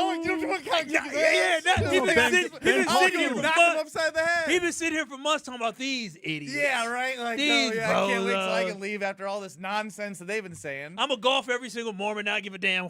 Yep, come in here. Send some bullet points. Kyle and Ben will figure it out. Oh, I'll make this stupid segment catastrophic with a meow. Yeah. AJ in Baltimore, He was right the whole time. He was right. He was right the entire time. I should have listened to him. I should have listened to my dog. Hang on. He was on the outside, Kyle. He was. You and I, we were with this snake every day. We didn't sniff it out. We did. He knew. And we knew a little bit. We needed like a brandy old fashioned. Like there was some like really, really suspicious things about this character. There were but you breadcrumbs. seem genuine, but now I know you're not. You literally are a snake. So AJ in Baltimore, he's been your mortal enemy. Yes. Because he's called you on your stuff. My foil. He was right. He was. He was right, and you have the floor, AJ. Do not swear, because I almost did, and you deserve the floor because you were right about the producer that we have that is leaving us to go to Chicago playing swear words on our airwaves. It's going to be hard to keep it clean, but I'll do my best here, guys. You my dog, Kyle. Unlike this sea kitty. Bite right? his ass. Bite his Us ass. dogs got to stick together. Not like this sea kitty. All right? He's Christian from here on out. He's not even earned the sea kitty nickname anymore. We knew as soon as he couldn't handle Wisconsin old-fashioned, he'd never been to Lambeau. He's East Coast elitist mentality. Send him his ass down to Chicago. And we'll see what happens 2-3 times this year against Chicago. But I'll be looking for you, Sea Kitty, Christian Cat. I'm coming. Yeah, he's coming. And That's what your mom said last night, AJ. Get out of here, cuz. Get out of here, AJ. Great. Adios, my friend. Yo, you are. No. I don't even know. Dump. I don't know if you can say that. Are you trying to get fired from your next job? What's wrong with you? My word can't make I don't think that's Yeah, Mike's still on. Listen, I'm gonna call you 152. You know what I'm gonna call him 152? That's his batting average when he played at Penn State. You not CK. Don't say Penn State. It's Penn State like Hazeltown. Penn State University of something. I'm gonna call you 152 from now on. You're making quite the exit, man. This is I wasn't ready for this. I wasn't ready. He said he was ready for Brust to try to unload on him. He was ready. He was almost a little too ready. He wasn't entirely too ready. I think we got to take you to break and get to Jason Mildy. Don't worry. If you're on the line and would like to get a word in about the little snake in the grass we got here. Snake in the grass. 152. And Christian Kitty over there. We got to get to Jason Mildy on the England guest hotline. We have an absolute traitor in our building, and he went crazy there. He just lost his mind. Next. You're experiencing Kyle and Brust. Eleanor Roosevelt and Franklin D. Roosevelt. They were kissing cousins? They were cousins. You know that? But were they I don't- kissing? What do you mean they were married? Yeah, what I do you think mean? On ESPN Wisconsin and the ESPN Wisconsin app. Looks like southbound 43. We start off with an accident. The two left lanes are blocked right just past the ramp from 9th Street. So we're seeing delays coming in from about Good Hope Road all the way down to that point. Right now, Brown Deer Road to downtown's up to about an 11-minute ride. So you're looking at tack an extra 4 onto your normal ride. On southbound 41, we've also got some backups from Brown Deer Road or Main Street, Menominee Falls, pretty much all the way down to Silver Spring. Also, the northbound side's backed up from Capitol Drive past Hampton. Westbound 94, we do have the right lane blocked with an incident right in the stadium interchange. That's going to be tying things up. We've got slowdowns from 35th Street all the way to about, Holly Road, and also a crash as well as you're making your way down southbound 175 heading towards eastbound 94 in the stadium. Traffic is brought to you by the Neal Group. John Neal and his team know how to minimize your taxes. You earned it, they help you keep it. Visit nealgroup.net to learn more. That's nealgroup.net. And checking the TMJ4 Storm Team forecast tonight, partly cloudy skies, low of 64. Tomorrow, humid with afternoon storms, likely a high of 82. From the WTMJ Traffic Center, I'm Debbie Loziga on 94.5 ESPN. All day, every day. The Carbless Talk and Text line is open for you. We're not trying to get from A to B. We're trying to get from A to SB, as in the Super Bowl. 800-990-3776. The Carbless Talk and Text line. This is more. St-Juste is a national legal nonprofit fighting to save lives, protect our climate, and strengthen our economy through the shift to zero emissions. Visit us at earthjustice.org. St-Juste, because the earth needs a good lawyer.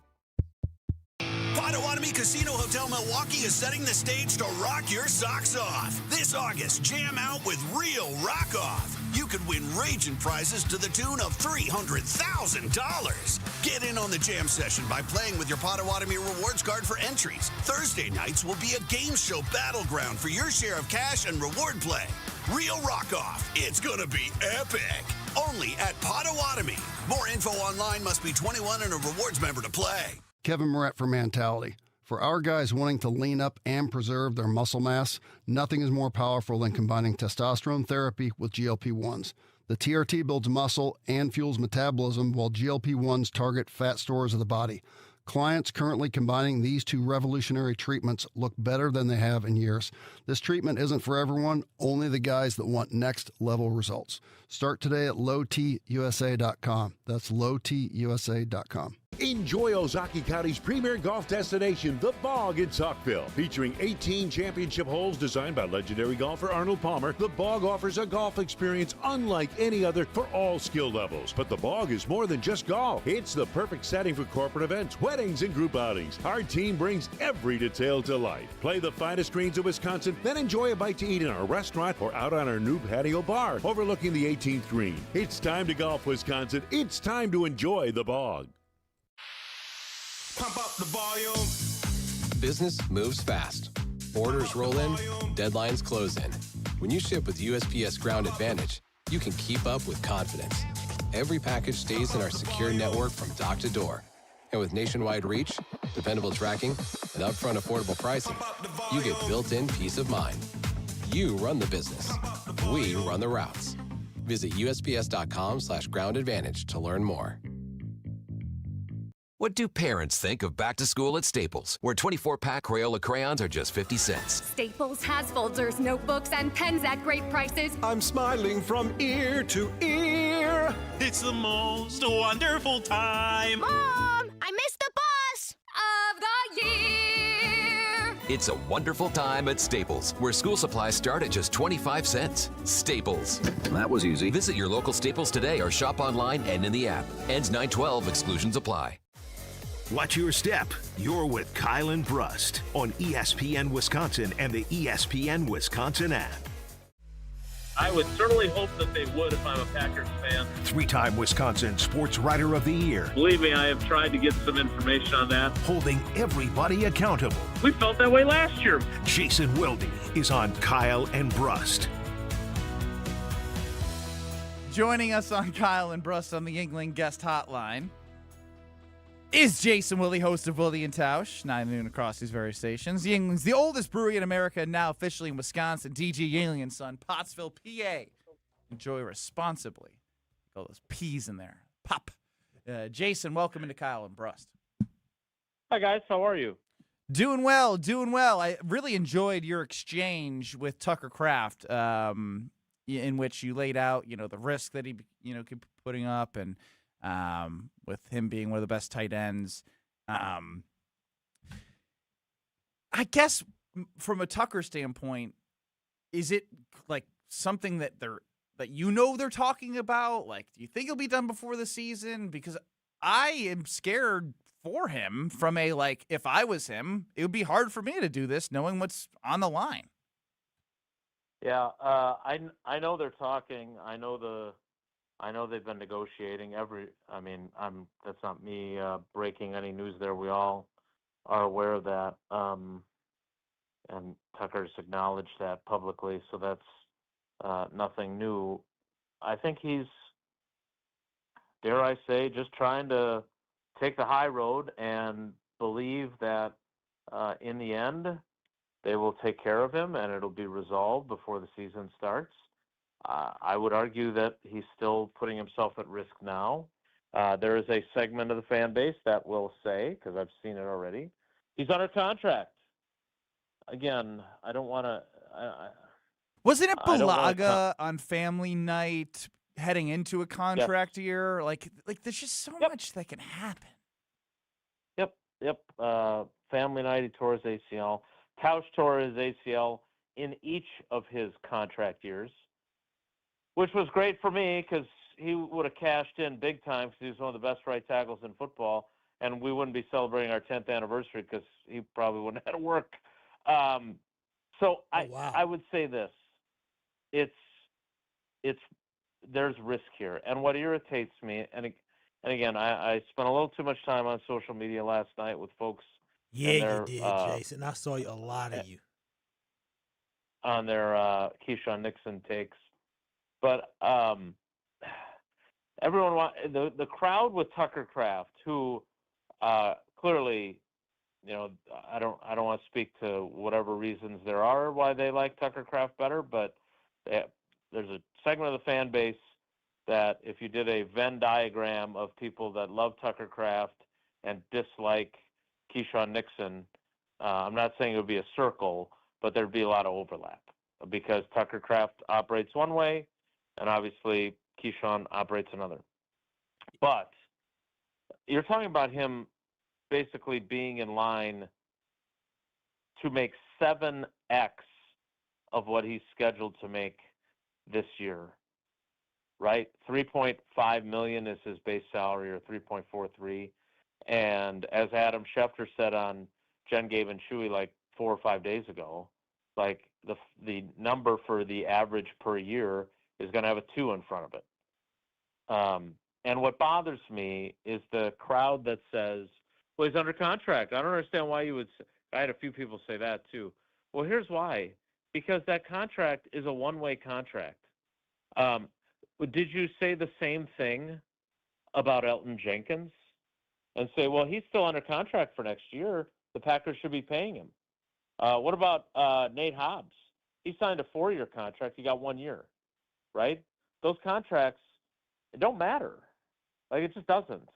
And so, yeah, it's great that he's under contract this year, but a lot of players don't get to the end of the contracts they sign, and no one ever says, well, that wasn't right. The team cut him before their contract was up. What do they say? Oh, we cleared $14 million in cap space. That's awesome. So Tucker is putting himself at risk. I respect his faith. He talked about how I did not fact check this, even though I went to a Lutheran school myself. He said that in the Bible it is mentioned more than 350 times where Jesus says, do not fear. I don't know if that number is accurate or not, but I would just say this. The old song, Jesus loves me, this I know, because the Bible tells me so. You better say Bad stuff happens to good people and Christian people too. So I believe he's taking a risk. I believe the Packers are obviously operating a business, so it's not a charity. But I personally would say, hey, I'll do all the drills that you asked me to. I will be more than happy to be around the team every day. And like, it's not like it's the old days where you held out and you didn't even come to camp. But I'm not doing 11 on 11 because weird stuff can happen. And I respect him for his beliefs, but he was dismissive of something that there are too many cautionary tales of guys that put themselves in this position. Devontae Adams, one of the outliers, right? He went through an entire season on a contract year. And then what did they do after Goody said that they would pay him? They put the franchise tag on him and traded him. So it's a business. It ain't show friends. It's show business. Jason, he also said, Tucker Kraft also mentioned that he's going to be limited for half the season to a snap count. Can you elaborate on exactly what that means for the Packers fans and what they should expect? Yeah, I don't think that's what he meant. I'm always a little bit leery of explaining what people mean, but he says later on then about, I think what he meant to say was they're not going to be limiting his snaps for half the season. They're going to be monitoring them. And I think there's a difference there, right? It's, hey, we're going to plan on playing you 43 snaps. And if you feel good, we're going to let you play some more. But we're going to be monitoring that, because his goal, which he says like in the very next answer to the very next question, is still to play without restriction in the opener.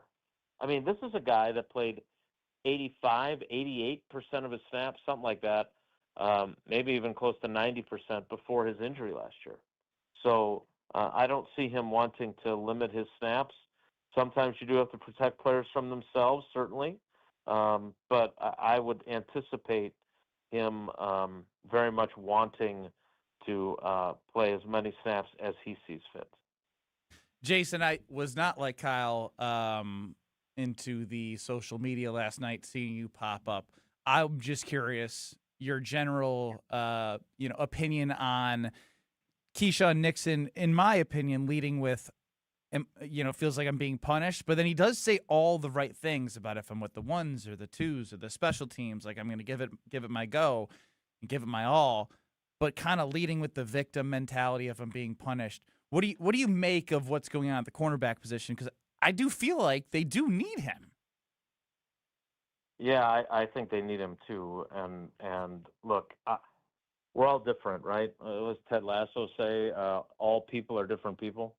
So I would not have led with the being punished line. It was an answer to my question. He had said, after he called us over and said, let's get this out of the way, I said, well, you understand why we were creeping, as you put it. He's like, why? And I said, well, Matt has made it very clear that you're competing for your job. What do you make of that? And that was when he said, I guess I'm being punished. Now, again, I don't think, and by the way, there are others, and I don't want to do whataboutism here, but that's one of Aaron Rodgers' tricks too when he's on the McAfee show, right? He doesn't want to be the victim, but then he talks about how poorly he's been treated when it comes to his opinions on things. What I find frustrating is that just because I don't agree with fans' assessments of him doesn't mean that I agree with everything that Keisean Nixon says or does. It's not that I don't recognize why they're frustrated by him, but I thought it was important to include more than that one quote which was tweeted out by people right after he said it, and he did. He talked for 9 more minutes. My issue is, and again, this is the way I approach my job, everything that the person says is significant. Now, you decide what to include in your stories when you write them or which clips to play when you're doing a radio show like I do, but I don't think you get to just say, well, this is the only thing that I thought was significant out of the 9 minutes, because he did say a lot of other things, including expressing his confidence, talking about what Jair Alexander and Aaron Rodgers did for him when he first got there and where his confidence was when he arrived in Green Bay after barely playing for the Raiders.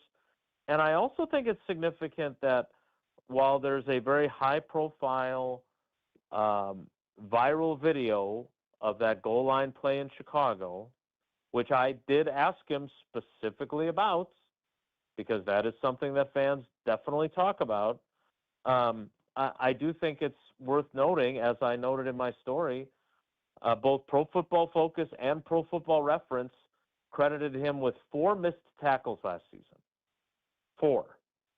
So the narrative that he doesn't tackle well, that he turns down tackles, I'm not sure that's entirely accurate. Was a shot at him by his coach? Was Matt LaFleur, when he talked about he wants corners that are willing to tackle, was that a shot at him and Carrington Valentine, or who was that at? I think that it was a general statement, but yes, I think that Matt LaFleur's human. I'm sure he was pissed off about that play in Pittsburgh, the way that was handled. I thought Jonathan Gannon was much calmer about that. But yeah, I mean, look, here's the bottom line about their corners, and obviously, Kyle, you understand this. The idea of playing corner, because is your cousin a corner? What position does he play? I thought you were gonna say corner because I played corner in high school. He's a linebacker. In practice, he's a linebacker for the Broncos. Okay, so I don't know about you, but when I look at Keisean, when I look at Carrington Valentine, when I look at Jair Alexander, even Goody said this, by the way, when he was talking about the corner position at the draft. He said, you can't have too many of them because they're the smallest guys on the field and they tend to get injured. That was him saying that, not me. And he also mentioned what both Hafley before and Gannon now believe in their systems, and that is they need corners that can tackle, which is fine. I mean, you're getting paid a ton of money. Your job is to be physical. Go be physical. I get it. But I would say this.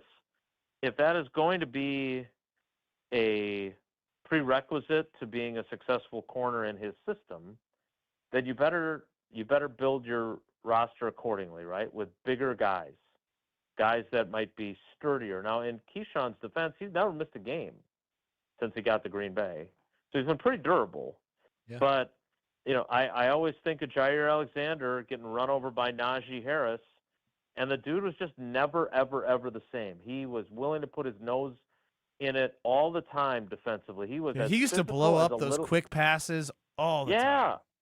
He was as physical as any little guy I've ever covered. And that's what he was compared to, obviously, the behemoths that you're dealing with, right? So if that's what you're going to do, then you have to be ready, A, for guys to miss time, and B, you might want to add guys that are a little sturdier. But guess what?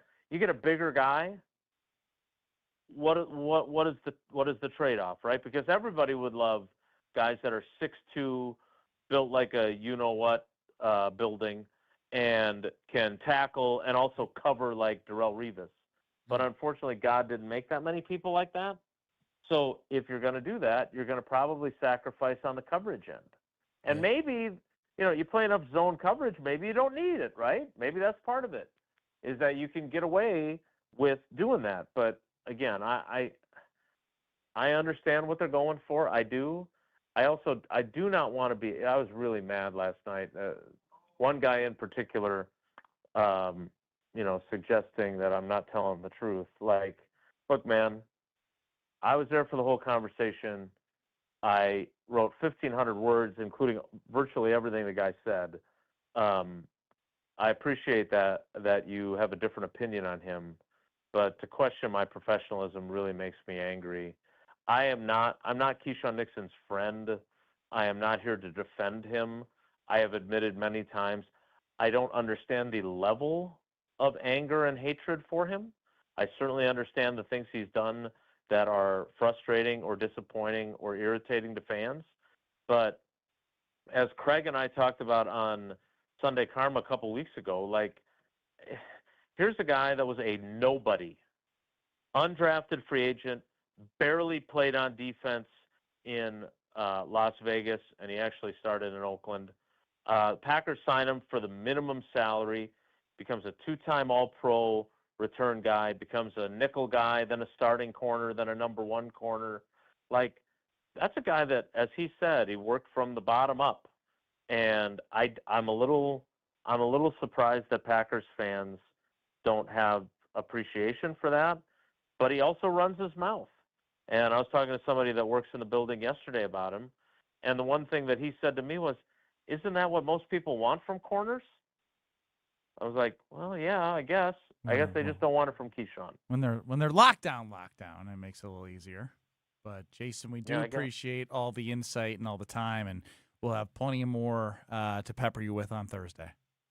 All right, guys, take care. Be good. That's Jason Wilde on the Yingling Guest Hotline. We continue on because we touched on a little bit with Jason there, but the Tucker Kraft building up snaps until he, is. That's good. He said that he monitoring. Jesus, monitoring. You could? I don't even know. Get some water. There's going to be more monitoring going on. Monitoring with Micah Parsons and Tucker Kraft. Too much. Which I want to get to because it is important, because that was a major conversation point in the offseason about getting your main guys back. But how back are they? You're dealing with Kyle and Brust. I think I need to take medicine. I've been sick for a month. On ESPN Wisconsin and the ESPN Wisconsin app. Big delays along southbound 43, starting at about Good Hope Road all the way down to an accident scene that's just past Capitol Drive. The two left lanes are blocked. There's a semi involved. There was also a car involved. Looks like they were able to tow that one away. But just to give you an idea, we've got a 23-minute ride from Brown Deer Road to downtown. It's usually only about 8, so that'll be what we're dealing with right now. Also on southbound 175 to eastbound 94 in the Stadium Interchange. Right lane is blocked with an incident. I don't know if it's a violator, but definitely going to be causing some delays through there. Also an accident westbound 94 at Mitchell Boulevard. That's on the left shoulder right now. Folks are able to get past it, but it's still going to be a little bit of a sticky ride. Don't miss Snap-on's IndyCar Weekend, August 28th through the 30th at Milwaukee Mile at Wisconsin State Fair Park. Get your tickets at MilwaukeeMile.com. And check out the TMJ4 Storm Team forecast tonight. Partly cloudy skies, low of 64. Tomorrow, humid with afternoon storms, likely a high of 82. From the WTMJ Traffic Center, I'm Debbie Loziga on 94.5 ESPN. Meet Jim and Rita. We went on a motorcycle trip. But somewhere in Wyoming, Jim and Rita were in a serious accident. They blocked off the interstate and everything and took us to the hospital. Sometime later, Rita made a discovery. She had noticed that the bracelet was gone. And I asked the trooper, is there a chance we can go out there and see if it's still there? And amazingly, he found a couple of pieces. It was only 2 tiny links of the bracelet. Jim was determined to buy Rita another bracelet from Kessler's. And I had my checkbook in my hand. But when he arrived there, and I said, okay, how much? And she says, that's part of our warranty. Jim and Rita discovered the Kessler's miraculous, no small print warranty. It's just amazing that you guys do this. And it's true. If you bought it at Kessler's, it's guaranteed. It's just that simple. It surely is miraculous. Read the Kessler's miraculous, no small print warranty yourself at Kessler'sDiamonds.com. Get your final August plans in for Brewers Rangers Action Friday, August 28th through Sunday the 30th. Starting with the Cole Swindell post-game concert at Country Music Night on Friday, featuring a belt buckle with a special ticket. Then it's Jackson Churio Mania. Get the Churio Bowl giveaway Saturday, courtesy of 620 WTMJ. And get it on the Final Kids Cheer Free Sunday before summer ends. Kids get a Churio Height poster on Sunday, courtesy of Joy. Get tickets for it all at Brewers.com. It's WTMJ's Debbie Loziga. Every morning, I talk about traffic backups and slowdowns around Milwaukee. At Sewer Ninjas, they help homeowners avoid a different kind of backup, a sewer backup. Sewer Ninjas is a Wisconsin family-owned company specializing in sewer camera inspections, drain cleaning, and trenchless repairs that can often be completed without tearing up your yard. Their goal is simple: find problems early and help homeowners avoid costly surprises. Learn more at sewerninjas.com. That's sewerninjas.com. Calling all High Life lovers, the Champaign of Beers is making history. They're selecting their very first mayor of the Champaign of Beers region. Share your story, throw your hat in the ring, and show us why you love High Life by visiting the Miller Brewery website. Must be 25 plus to sign up, 21 plus to enjoy. Celebrate responsibly. Hey, it's Kyle Walls for Universal Windows Direct. Can you believe we're already talking about the end of summer? It feels like we were just firing up our grills for Memorial Day. But if replacing your windows has been sitting on your to-do list, now's the time to get it done and cross it off for good. Right now, you can buy 4 windows and get 4 free, and you can also get 48 months of 0% interest financing. Call 414-410-2000 or visit universalwindowsdirect.com to schedule your free estimate today. And like me, you'll be saying, I love my windows. 1 in 10 young adults will experience a form of homelessness this year. For over 50 years, Covenant House has been helping youth in crisis. To learn more, go to covenanthouse.org today. Let the good times roll. Kyle and Brust are back on ESPN Wisconsin and the ESPN Wisconsin app.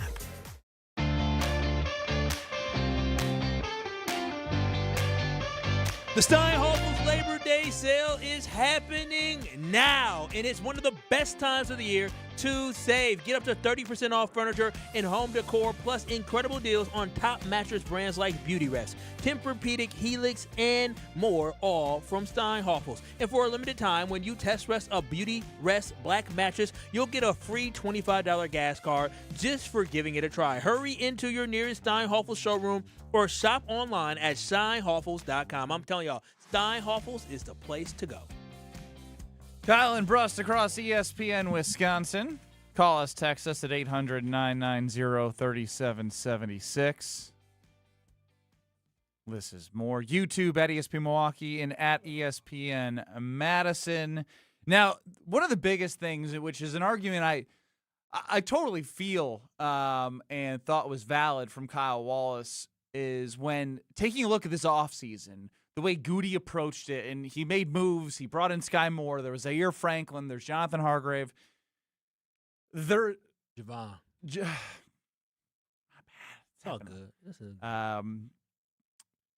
What I was mostly getting at here is when you're building a team and you add pieces and you go through the draft, a lot of the conversation was you were 9-3-1 and you lost Zach Tom for a good portion of the season, Tucker Kraft, Micah Parsons. So part of the narrative of why you think the Packers will be good or better or just as good the next season is you're getting your guys back. And when you have Micah Parsons now with a little bit more clarity, it seems as week 6 is the target date, Sunday Night Football against the Cowboys. Then you hear Tucker Kraft and CCAT. I know you're on the phone. Looks like you're having a grand old time. Sniggling and giggling back there. on his way to Chicago. Do you have Tucker Kraft talking about his potential buildup of snap count? No, I don't have that. We didn't talk about that. We can have that in like 60 seconds. Who are you talking to? I was talking to Dale in West Bend, who had an advice to how I should be introduced from now on. Which is what? He said kitty cat, and they should use the Wedding Crashers reference. But yeah, that's what was happening. For those who missed it, CCAT is a snake and is leaving us for ESPN 1000 in Chicago, and he had hoped that the Packers get absolutely destroyed by the Bears. Yes, I am being the bad guy wholeheartedly, and it's not But disingenuous. like, is this an act, or do you really Yeah, believe like, this? for real. I truly don't root for the Packers. But you want to root for the Bears? If that's who the Packers are playing. So legitimately, you root against the Packers every week. And it's because you went to middle school with a friend that was happy that the Packers won a Super Bowl. Yes. The Packers are kind of in a group. They're not the number one hated team, not at all for me in life or in the NFL. I dislike the Eagles and the Steelers a lot more. So you just don't have a team. You just hate. You're a hater. There is a lot of hate in my heart. Don't get me wrong. When it comes to sports, I have a team. I like the Ravens. He likes the Ravens. He didn't say love, but he hates more teams than he loves. Yes. That is crazy. It's depressing and it's sad, and maybe it's symptoms of a greater problem. I don't even CCAT. I'm actually kind of happy you're leaving because there is so much. Kinda. There's so much I'm learning about you that this book and story seems like it has some demons, and I don't do well with demons. I got a lot of demons. Well, I know, and you don't do well. You suppress them. CCAT. You're right. Some of the stuff I heard from CCAT over the last week is just like, oh, okay. There's a lot going on in there, huh? There's a lot going on inside the mind and body of Christian 152 Cat. Batting average at Penn State Hazleton. Yes. Bat in the 6 hole. Relied on me. Got to protect the 5 batter. Do you got Tucker Kraft? I'm going to listen to it first. Smart man. I ain't mad. It's a little bit of growth, a little bit of learning overall from him. But, overall, regardless of what you were trying to allude to, though, Ben, there is a concern with the Green Bay Packers that if you're talking about. Let me just paraphrase. I don't want to mess anything up. Essentially, Tucker Kraft talked about having to build up his reps, right? And like at the halfway point, they'll let him go, and it's just he'll probably start around if he's gonna. I don't know, be like 70-80% of the snaps he would normally play in a full game. Something like that, but they're going to probably monitor like it. 40 to 50 to 55 to 60 to 65 to like it's going to be a build-up process. But my point is, yeah. you talked about getting Tucker and Micah back this season, and it seems as if the full versions of themselves won't be there as soon as you maybe had hoped in the offseason. I feel like that's a good way to put it. Yeah, the problem that I have is that when you look at the Packers and you look at some of their best players, you're looking at a Micah Parsons who's going to be out because he's going to be on the PUP. When you look at a Tucker Kraft who's going to be limited, they're going to monitor his snaps or how many reps he has in a certain game. Regardless of how y'all feel about Aaron Banks or not, Aaron Banks is the best guard on this football team, and Aaron Banks being up in the air as well is not something that's positive for this team. Josh Jacobs still has that cloud over him where whether or not we don't know what's going to happen. So there is a possibility that you're talking about the Green Bay Packers going into the season with no Micah, no Aaron Banks, Josh Jacobs may not be there, and a limited Tucker Kraft. That makes the first 4 to 6 games of the season that much more important because it's one thing going without Micah Parsons. It's another thing going on without other guys who are being paid a lot of money to perform for this team. So there is a concern that I do have for the first 6 weeks. Ben Brust, Kyle Wallace, hanging out with the trader, Christian Benedict Arnold. Kitty, leaving us at ESPN Wisconsin to go to ESPN 1000 in Chicago as he roots against the Packers in his daily life, and didn't tell that to us in any of the last 3 months. Never came up. Never came up. You know what makes it so crazy is we had this whole meeting we were going to plan talking about the football season. He knows he's And out the door. he's like, yeah, let's do it. Yeah. I'm down. Ideas for those Packers. Go. So Green, I go. genuinely have a question since you're leaving. Like, there's been a lot of things that we've asked you to save for football season that Kyle's proclaimed things and we want to listen back. Mm-hmm. You know, did you actually make something? Yes, I have. Well, I don't. It's not like all combined, but I have something. Yeah. That's great. So it's you did something like it's not just gonna die. I have 2 that I remember off the top of my head right now. One of which is how Kyle will feel if the Packers start the season 3-3, and that is not a panic situation. He'll be okay with it. Oh yeah, because he would be panicking. Do you know where to find that at? It's in my folder. Okay. All right. Cool. That's all good with me, CK. I ain't mad at you. I mean, Christian. Do you want to hear what Tucker Kraft has to say? No, we got to go to break. You're along for the ride with Kyle and Brust I mean, I love you both, but I find Kyle a little more spot on. on ESPN Wisconsin and the ESPN Wisconsin app. All the antics, We had the same situation when I played with Holmgren. You okay? I almost broke my chair. Yeah, you almost fell out of your chair there. all the action. Micah Parsons is healthy, and if Tucker Kraft is healthy, the Packers are in that Super Bowl. I think that they would have run through the NFC. I think they beat Seattle. I think that they are the NFC representative in that game. The best of both worlds lives right here. Jen, Gabe, and Chewy. Weekday mornings from 7 to 9 on 94.5 ESPN, the ESPN Wisconsin app, and ESPN Milwaukee on YouTube. ESPN fans, it's Gabe Neitzel here, and I want to introduce you to Jens Family Chiropractic. Whether you're putting in long days on the job, coaching the kids, spending weekends on the golf course, or just trying to stay active, your body takes on a lot. And if back pain, neck pain, headaches, or sciatica have become a part of your routine, Jens Family Chiropractic believes it's worth finding out why. Their focus is identifying the cause of the problem, not just covering up symptoms. Learn more and check out their new patient special at jensfamilychiropractic.com. That's jensfamilychiropractic.com. Life's better with Drive My Way from American Family Insurance because we know it's more than just a car. It's your escape pod, your adventure mobile, your memory maker.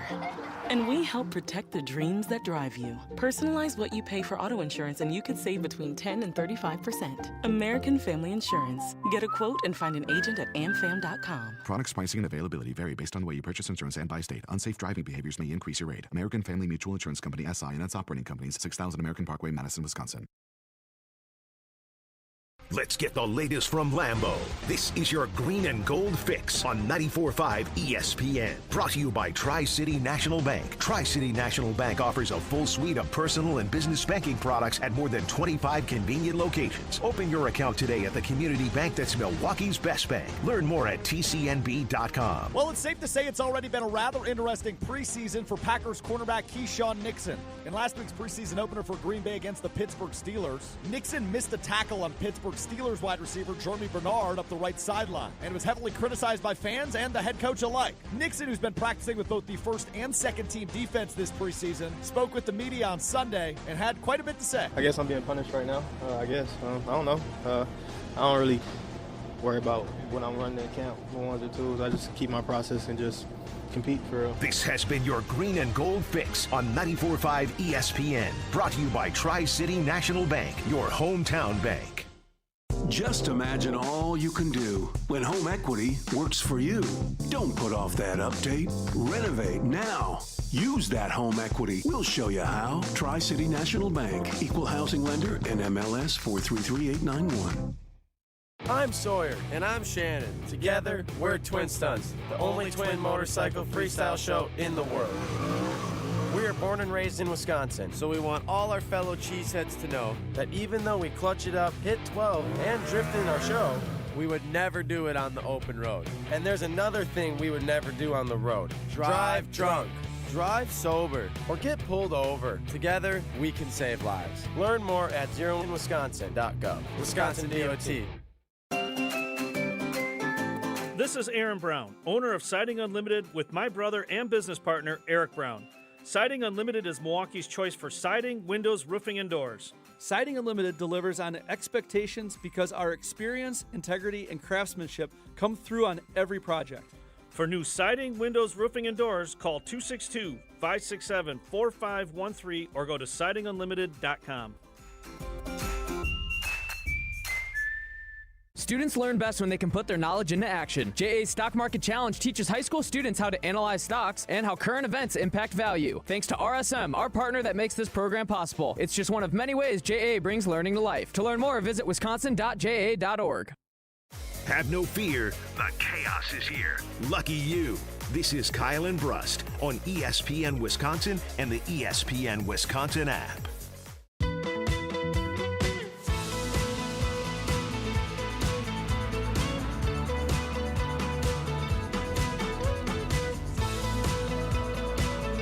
Kyle and Brust across ESPN Wisconsin. So we got a trader on our hands. Still on this? No, it's just how I introduced you. I mean, you're going to ESPN 1000 in Chicago, and you actively said you will be rooting for the Packers to get destroyed by the Bears. I just need people to know that for however long you are behind the glass with us. When's your last day? Friday. Okay. I can't believe we hired the guy, to be honest with you. To be 100% honest with you, We're looking out for Kyle and Brust. Yeah. They give us this. No, nobody should ever work for ESPN Wisconsin. Like, I understand why Jim Rutledge has a job because he has another job in sales. But outside of that, I don't know how anybody in the world gets hired to work for ESPN Wisconsin, and cheers for the Packers to lose. That's bad for the brand, bad for business, bad for Kyle Wallace. Bad for Kyle Wallace. So it all comes back to that. I don't want to be around that type of energy. Well, I was going to say, although he has all these weird things going on, moving over to the big city, cool. You did have a $50, not even wager, offer to Kyle Wallace if he hit one green in regulation and 9 holes. Kyle. Yes, sir. Did you hit one green in regulation? Came close once. Once? One time. And this was a par 3 course? What I realized is, based off other golfers around, golf ain't easy. It ain't just golf is not easy. Now, I know I'm no good. No bueno at golf. But golf ain't easy. I'm no good. I had one good grip it, and everything else. Progress was I'm actually hitting the ball more consistently. Now, the negative is that the ball's not going very far, but I'm making contact. Now, I don't know what I'm looking at. I don't know anything with my backswing and everything. I'm getting coached by my wife. That's how bad she's a better golfer. No. She's a much better golfer than me. Well, like I said, the bar's not high. I played with you at the ESPN Milwaukee Open. You whiffed 4 times. Now there is a picture on the YouTube stream of Kyle looking at the airplanes in the sky, and the ball looked like it was topped and bounced, and it was up in the air just over his head right next to you and probably went about 10 yards. Don't know how many yards it went. I know it didn't go very far. Are you a visual learner? Like, what do you need? Because just take a look at that picture. Calves look your nice. head. No. Your head is literally all the way over your left shoulder. Yeah, I don't know. I don't know. Like, have you ever watched golf on TV? I watch golf, but I don't Like, watch. I don't watch what it they do. I watch the end result. You don't watch how they do the process. I just see the swing and I see it go. I see them swing it, and it seems like they're swinging it hard. And so the thing is that I realize my hand-eye coordination when it comes to swinging stuff, can't hit a baseball, can't swing a golf club. I have to be able to track it. I can play tennis, and then when I played pickleball, I can hit a pickleball because I can track it. I can't track something from swinging and trying to just keep my eye on the ball and not watching where the club is. Can't do it. Not very good. Even when I hit it good, didn't watch it. Watch it.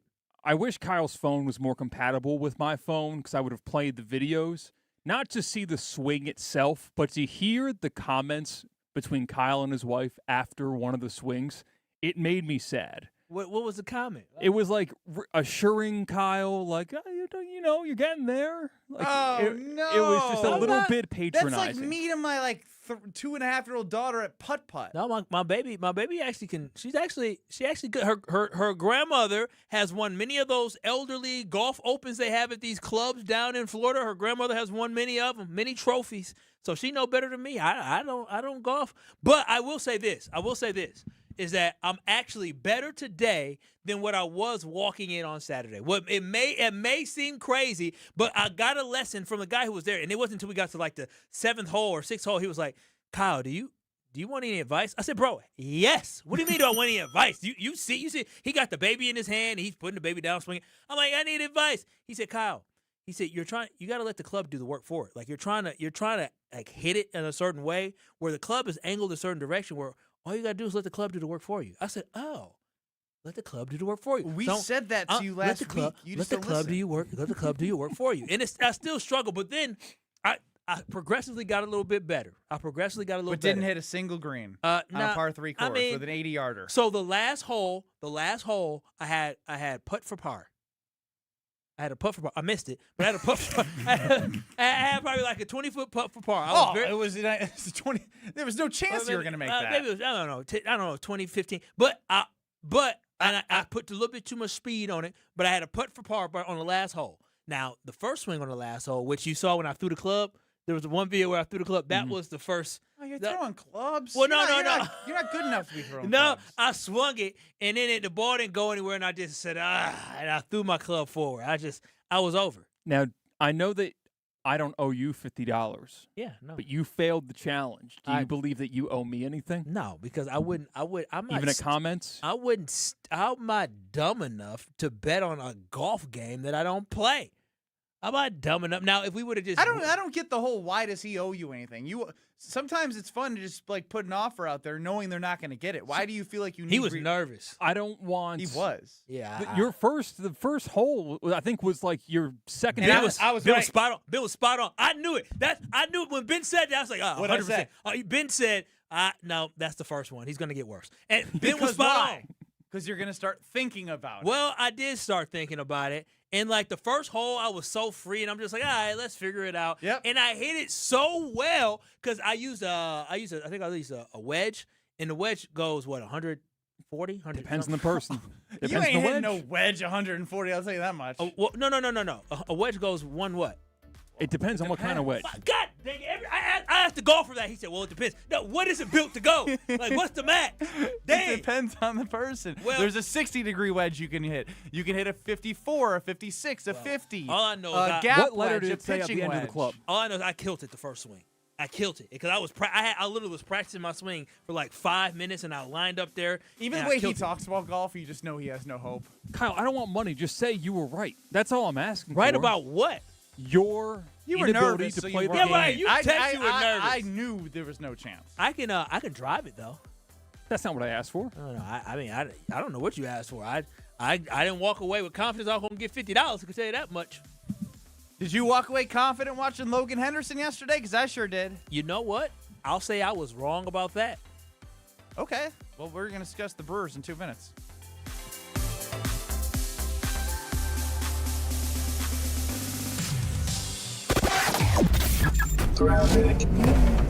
Still little slow on southbound 43, but doing a bit better from Silver Spring mainly all the way through the Marquettes where you're going to see those delays. Westbound 94 backed up right through the stadium interchange to Hawley Road. Eastbound's got backups from Highway F all the way past Barker Road and then back on the brakes from about 68th Street all the way to 35th. Heavy ride along southbound 894 from the Zoo interchange all the way around the Hale interchange into about the Loomis area. So definitely a heavy ride there. Traffic is brought to you by Sewer Ninjas. Just like we help you avoid traffic backups, Sewer Ninjas helps homeowners avoid sewer backups with camera inspections, drain cleaning, and trenchless repairs. Learn more at sewerninjas.com. And check the TMJ4 Storm Team forecast tonight. Partly cloudy skies, a low of 66. Tomorrow, partly cloudy and humid. Got a chance for afternoon showers or storms, a high of 82. From the WTMJ Traffic Center, I'm Debbie Lazaga on 94.5 ESPN. Is back pain slowing you down? When it comes to spine care, you need specialized expertise. At the OAW Spine Center, their orthopedic care specialists provide the highest level of care for everything from herniated discs to spinal fusion. They start with the most conservative, non-surgical treatments like physical therapy and injections. If surgery is needed, minimally invasive procedures at the OAW Spine Center will get you back on your feet faster. With a focus on treating the source of the problem, they take a comprehensive, active approach to spine health, getting you back to the life you love. The OAW Spine Center. There is a difference. Visit oawspinecenter.com. That's oawspinecenter.com.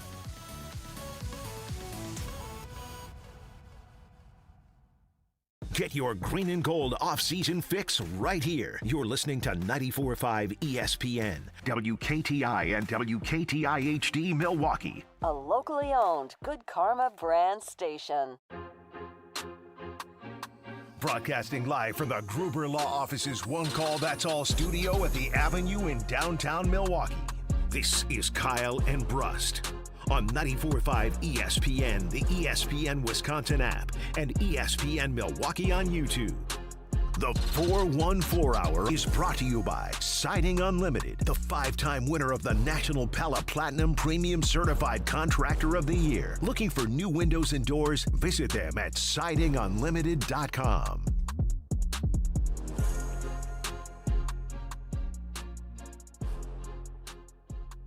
It's the 414 Hour at 4 on K&B. He is Kyle Wallace. I'm Ben Brust. We're hanging with you. And you can get into the show by calling and texting 800-990-3776, the Carbless Talk and Text line. This is more. See us on YouTube at ESPN Milwaukee and at ESPN Madison. It is a wonderful 4-game series after getting swept by the San Diego Padres, letting Monday and Wednesday seemingly feel like they got away from you. And the Logan Henderson redemption was real. Redemption, huh? Because of the last start or because of something else? Okay, that makes sense. I mean, I was just referencing the fact that they lost 3 and it got away. 1 got away because on Monday's game, the first game of the series against the Padres, Logan Henderson went 6 innings and then came out in the 7th. It was 2-1, and Jackson Merrill made it 3-2. He didn't go 6 in the 3rd. He was in 6. Well, I'm trying to. No, I'm trying to think how many he came outs. back out in the 7th. Yeah. All I know is that it ended up getting away from him, right? Sure did. And the team. You take 3 or 4 from the Dodgers. You found a way on Thursday. Yamamoto was okay. The Brewers didn't play well. And then Miz pitched. By the way, underrated. I mean, it's not even underrated. It's just I can't get it out of my head. It's not. It's not underrated. I'm so excited. When I saw it, I was like, I can't wait to just tell people how excited I am to say that I watched the slider into the fastball into the slider against Ohtani and making him miss with bases loaded. Like you get the two of the biggest names in baseball on that. And then after he strikes out Ohtani, guess who's got to face? He got to face another Freddie future Freeman. Hall of Famer, Freddie Freeman with the bases loaded. Freddie Freeman, I believe he got with the slider as well, with 2 Ks to get out of the inning. Jacob Mizorowski does Jacob Mizorowski things. And the Brewers win yesterday as well. as Logan Henderson throws an absolute gem through 7 innings, and you take 3 or 4 from the Dodgers. And it's good for the soul. You play a bad Mariners team, and then you get a good Atlanta Braves team coming in over the weekend. So it's very much a bounce back that was needed for this team, considering how they played against Pittsburgh, the Twins, and Padres. Despite the wins against the Twins and Padres, it wasn't feeling good about how they were playing. There's a little bit more of the hits, manufacture. And you're like, Jake Bauers went 4 for 4 with a walk yesterday. Jake Bauers is making, we looked this up, Kyle. How much is he making this year? $2.7 million. He is the best hitter on the Milwaukee Brewers. Not even close, That's not an overreaction. He is the best hitter on the Milwaukee Brewers. Yesterday was ridiculous. Like, slapping it left side, right side, big moments, leads the team in home runs. I think he's catching Vaughn on OPS because Vaughn has to play more than just lefties because they got all these injuries. They're just finding ways, and you love to see it. And hearing from Dave Roberts, it was interesting to hear this short little tidbit. I want to play that and then ask you some follow-ups. 4.5 months of the season, the Brewers have out scored us. You know, it's a team that's young and hungry, and it's certainly not talent. Again, I don't care about the talent part. I care about the young and hungry. And if he's saying it's certainly not talent, I think he's talking about his own team. Yeah, he's talking about the fact that they're outplaying. The Brewers have outperformed us and outplayed us, and it's not because they're more talented than us. Because everybody knows that the Dodgers are the most talented team in baseball. I think the Brewers. I saw a quote from one of the players saying they're the best team, and we have a chance to go play them. Right. This is while they had the best record in baseball and continue to have the best record in baseball. People know who the best team is.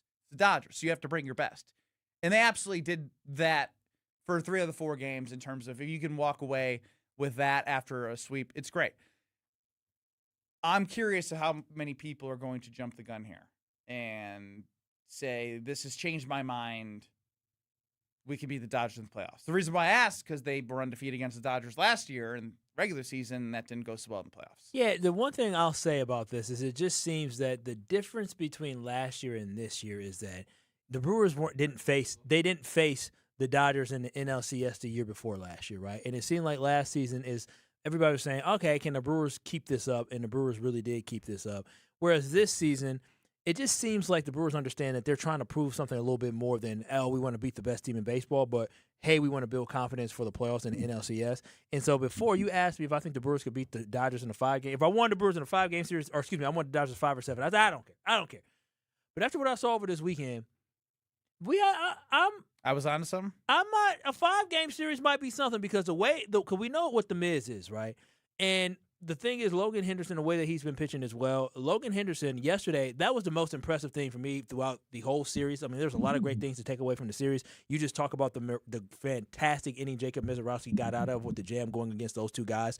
But seeing Logan Henderson do what he did yesterday, going 7 innings, but more importantly, going up against Skubal, getting out of whatever jams he had to get out of, and the fact that the Brewers were able to get a victory yesterday with 11 hits, right, playing great defense, that to me was a complete game. Even though the Brewers didn't get a home run yesterday, they still played a complete game of baseball where they scored more than just 3 runs or 4 runs in the game, where their bullpen stepped up in big moments and got them out of the jams. Like, that yesterday was a great performance, and that was a gutty performance where a team literally said, we are not losing this freaking game. Like, that is what that was, and to me, that gives me more confidence going against the Dodgers because at this point, if the Brewers can find a way to chip away, they can do it in the playoffs. So I am. Well, the problem is, Kyle, I got to jump. Like, my whole 5-game, 7-game, it's not going to happen because they're going to win their division, so they're automatically going to be a 3 seed. If it's not by record, the 3 seed will come even if it's not the Braves. Oh yeah, based off the Brewers. If the Brewers win their division, Brewers win their division. Yeah, Braves win theirs. Dodgers win theirs. There's your 1, 2, 3, depending on best record. Yeah, but so it is possible. No, because in the first round it was not 2 versus 3, it's 2 versus 6, and then no. Oh no, what is it's 3 versus 6, and then it's 4 versus 5. Oh, okay. 4 versus 5 plays the 1 seed, which is right now the Brewers. Oh, so I hated to get your hopes up. Oh, not happening. So it's just not happening. You convince yourself in 5, but somehow all of a sudden 7 games to just 2 too big of a monstrosity for you after this series. So you are overreacting. No. I feel better about the Brewers, but I'm still not walking away saying the Brewers are going to win the World Series. I'm definitely not doing that, but I definitely feel better about the Brewers overall and the young pitching staff that they had. I thought the pitching staff did fantastic, but seeing Logan Henderson, who went up against Skubal, which all the noise was about, the Brewers refused to give up Logan Henderson in the trade for Skubal, and you know what? Always trust Matt Arnold. And Logan Henderson saying, I love this Arnold. team. I'm so glad I'm a Brewer, and he brought it and got through 7. It's just like it was perfect from Monday to Sunday to see the progression of those 7 games that they played without a day off. Because it's very easy without that day off as well to go to San Diego and LA. It was huge getting game 1. Because again, breaking this down, my thing was if you can get one of the first 2, the goal is, as always, when Miz starts, you have to win. Right? Like that's an assumption you have to make. When Miz starts, he's going to give us enough of an opportunity to win a game. 9 times out of 10, 19 times out of 20. Yep. That's the opportunity you get. And then Logan Henderson versus Skubal. Logan's got a great record too. Let's not forget that when he pitches, they win too. He's kind of like the Quinn Priester of this year.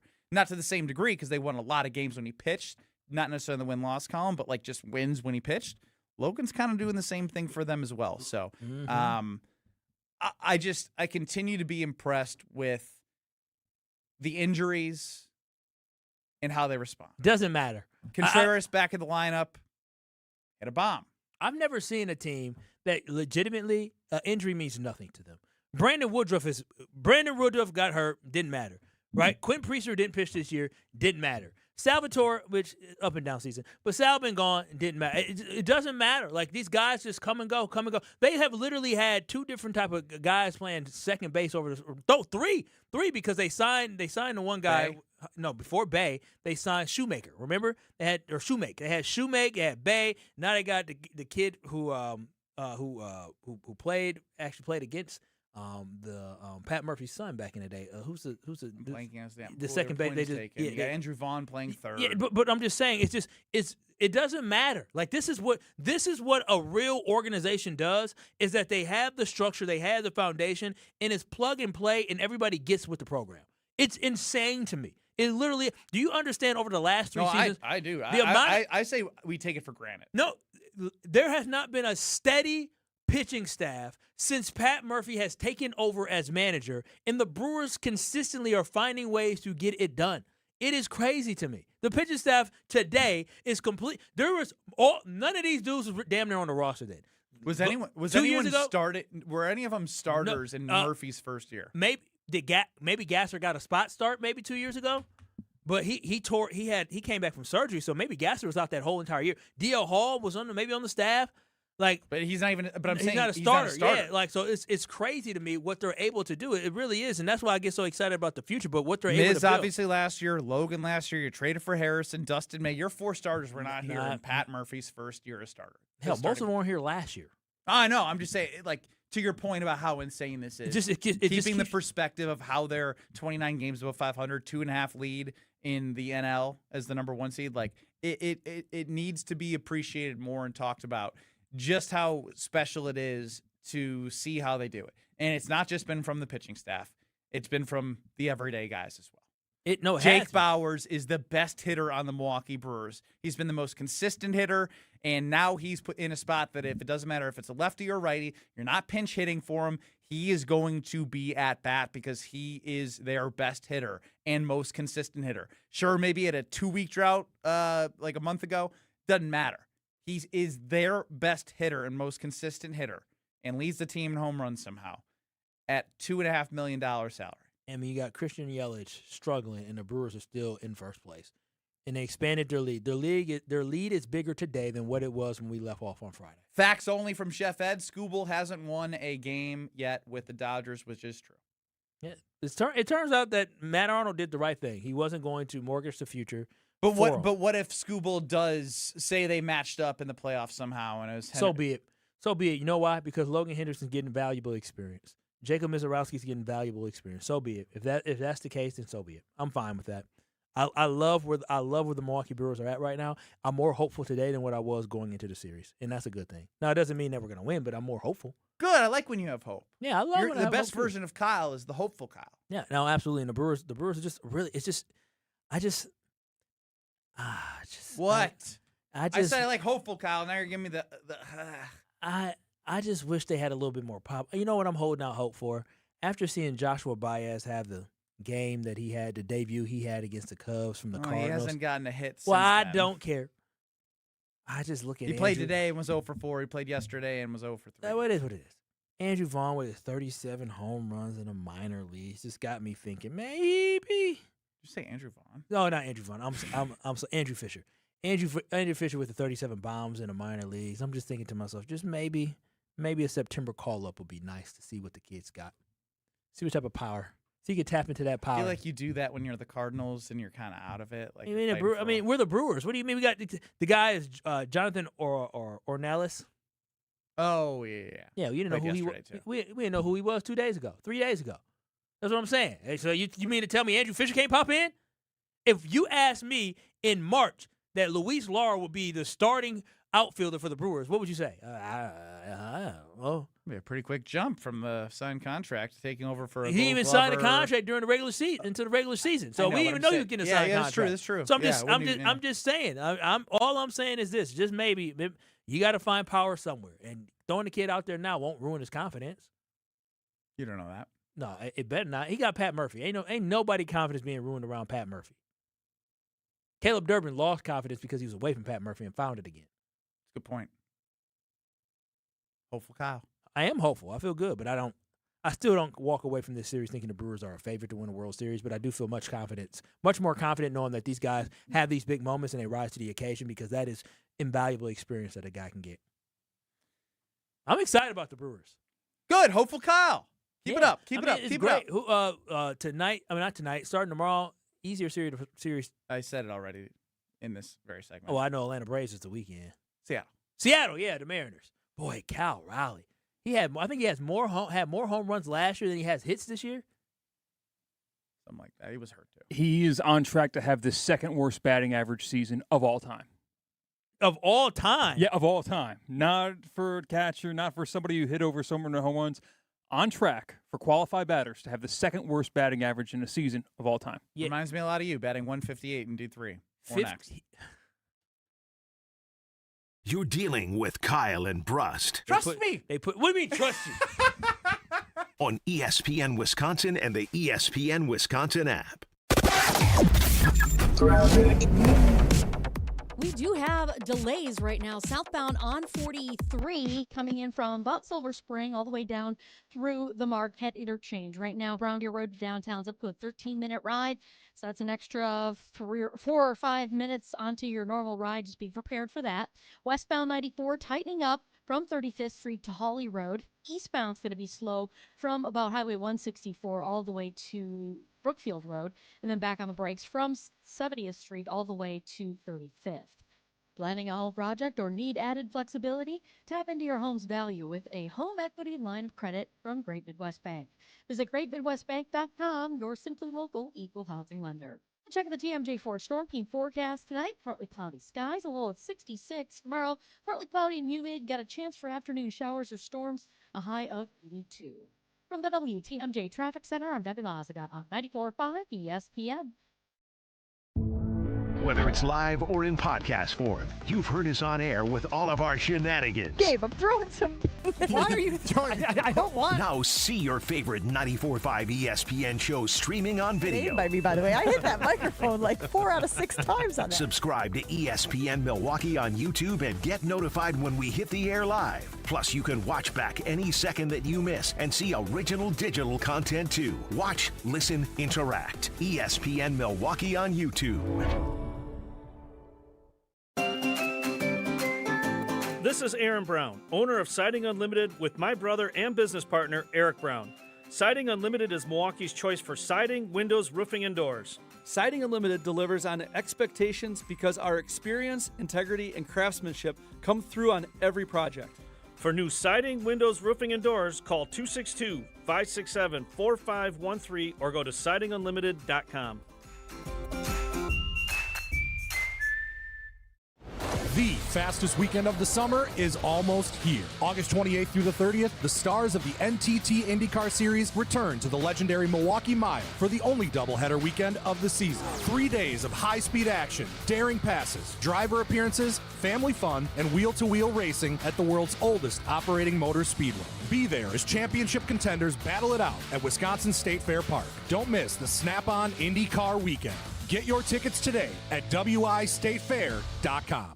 No matter what business you're in, as the #1 SBA lender in Wisconsin, Summit Credit Union helps your vision take shape with loan programs, great rates, and strategic solutions. Awarded the #1 SBA lender by the Small Business Administration of Wisconsin in 2025. Get your final August plans in for Brewers Rangers Action Friday, August 28th through Sunday the 30th. Starting with the Cole Swindell postgame concert at Country Music Night on Friday, featuring a belt buckle with a special ticket. Then it's Jackson Churio Mania. Get the Churio Bowl giveaway Saturday, courtesy of 620 WTMJ. And get it on the Final Kids Cheer Free Sunday before summer ends. Kids get a Churio Height poster on Sunday, courtesy of Joy. Get tickets for it all at brewers.com. Every tailgate has one. One person who brings the grill, one person with the long games, one who's convinced this is the year. But everyone's favorite, the one who shows up with the carbless. Handcrafted premium cocktails with bold flavors, 0 carb, 0 sugar, just 100 calories, and gluten-free. No mixers, no mess. Just crack one open and enjoy. This football season, make Carbless the MVP of your cooler. Find your bliss at drinkcarbless.com. Your state, your teams, your ESPN. The ESPN Wisconsin app. Customizable just for you. Find the ESPN Wisconsin app in the Apple or Android app stores today. Watch your step. You're with Kyle and Brust on ESPN Wisconsin and the ESPN Wisconsin app.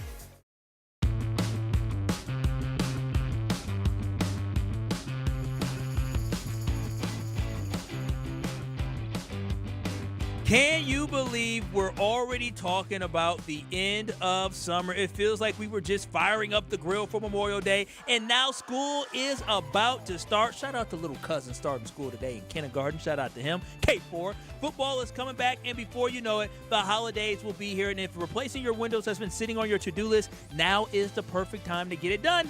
And I got the perfect team for you at Universal Windows Direct. When you work with Universal Windows Direct, you buy 4 windows, get 4 free, and they make it even easier. You'll get 48 months of 0% interest financing. Why wait? Work with my team and my friends at Universal Windows Direct, and they will hook you up. Call them today for your free in-home estimate at 414-410-2000. It's 414-410-2000, or visit them at universalwindowsdirect.com to schedule your free in-home estimate and get buy 4, get 4 free windows, 48 months of 0% interest financing. Oh, you already know. Like me, you'll be saying, I love my windows. I saw a funny comment as in YouTube or? Yeah, on YouTube. I gotta say what's up to the YouTube fam. What up, KB fam? Essentially saying, C-Cat's leaving. Ben and Kyle seem like just chill, easygoing dudes. No, I do think it's us. I don't know. I'm starting to think that it's me. Maybe I'm the problem. C-Cat, if you had to say who was the problem with the show, who would you say? What are my options? The pie chart of blame. Just Ben and Kyle. Oh, so I can only pick either you two? just get pie percentages out of 100%. Okay. Yeah. You can put AJ in Baltimore in there as well if you want, like KB fam. You the pie chart of blame is you can put anyone in it. Yeah, who would you blame for me and Ben's constant rotation of faces? I would blame location and proximity to my apartment 99%. Not you. We're talking about in general. Never mind. Okay, then in that case, it's 85% Ben, 15% Kyle. All right, I like that. All right, I like that. Let's go to Dan and Sheboygan as we're talking about the Brewers taking 3 of 4 from the Dodgers. Welcome into the show. Good afternoon, gentlemen. How's it going? Going well, Dan. How about your stuff out there in Sheboygan? It's going great. A little bit of caution from the Brewers is let's not forget that these wins were against back-to-back left-handed starters, and Andrew Vaughn, I believe, was the best hitter in the National League against lefties. Contreras is very good against lefties. I'm worried what happens when they face quality right-handed starters in the postseason. a team like San Diego, a team like Philadelphia. I think if they face up against the Dodgers again with Snell and School, they might actually match up well against the Dodgers. They might actually have half a chance offensively. I think they're a better team than they were last year. But I'm worried about, as you saw last year, a team like San Diego or a team like Philadelphia or a team, that kind of team is getting there. Because I don't think their left-handed bats are quality enough to carry them. I hope I'm wrong. I'm hoping the pitching just rides for everything.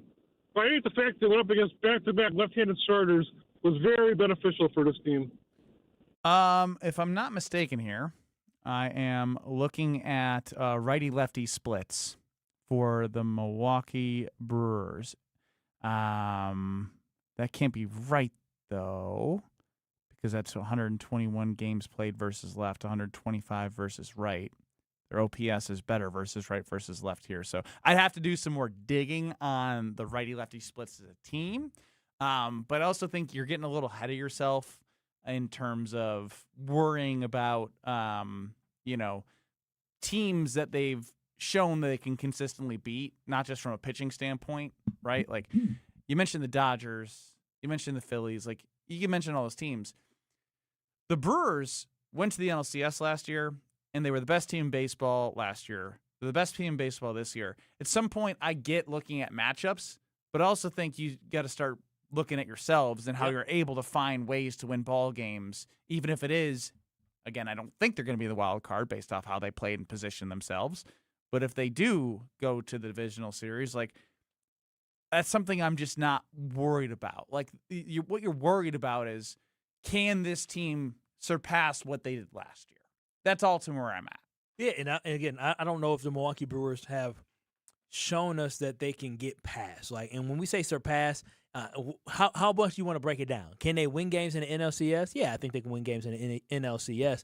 But I'm still, nervous about them getting past the Dodgers. Honestly, I'll be.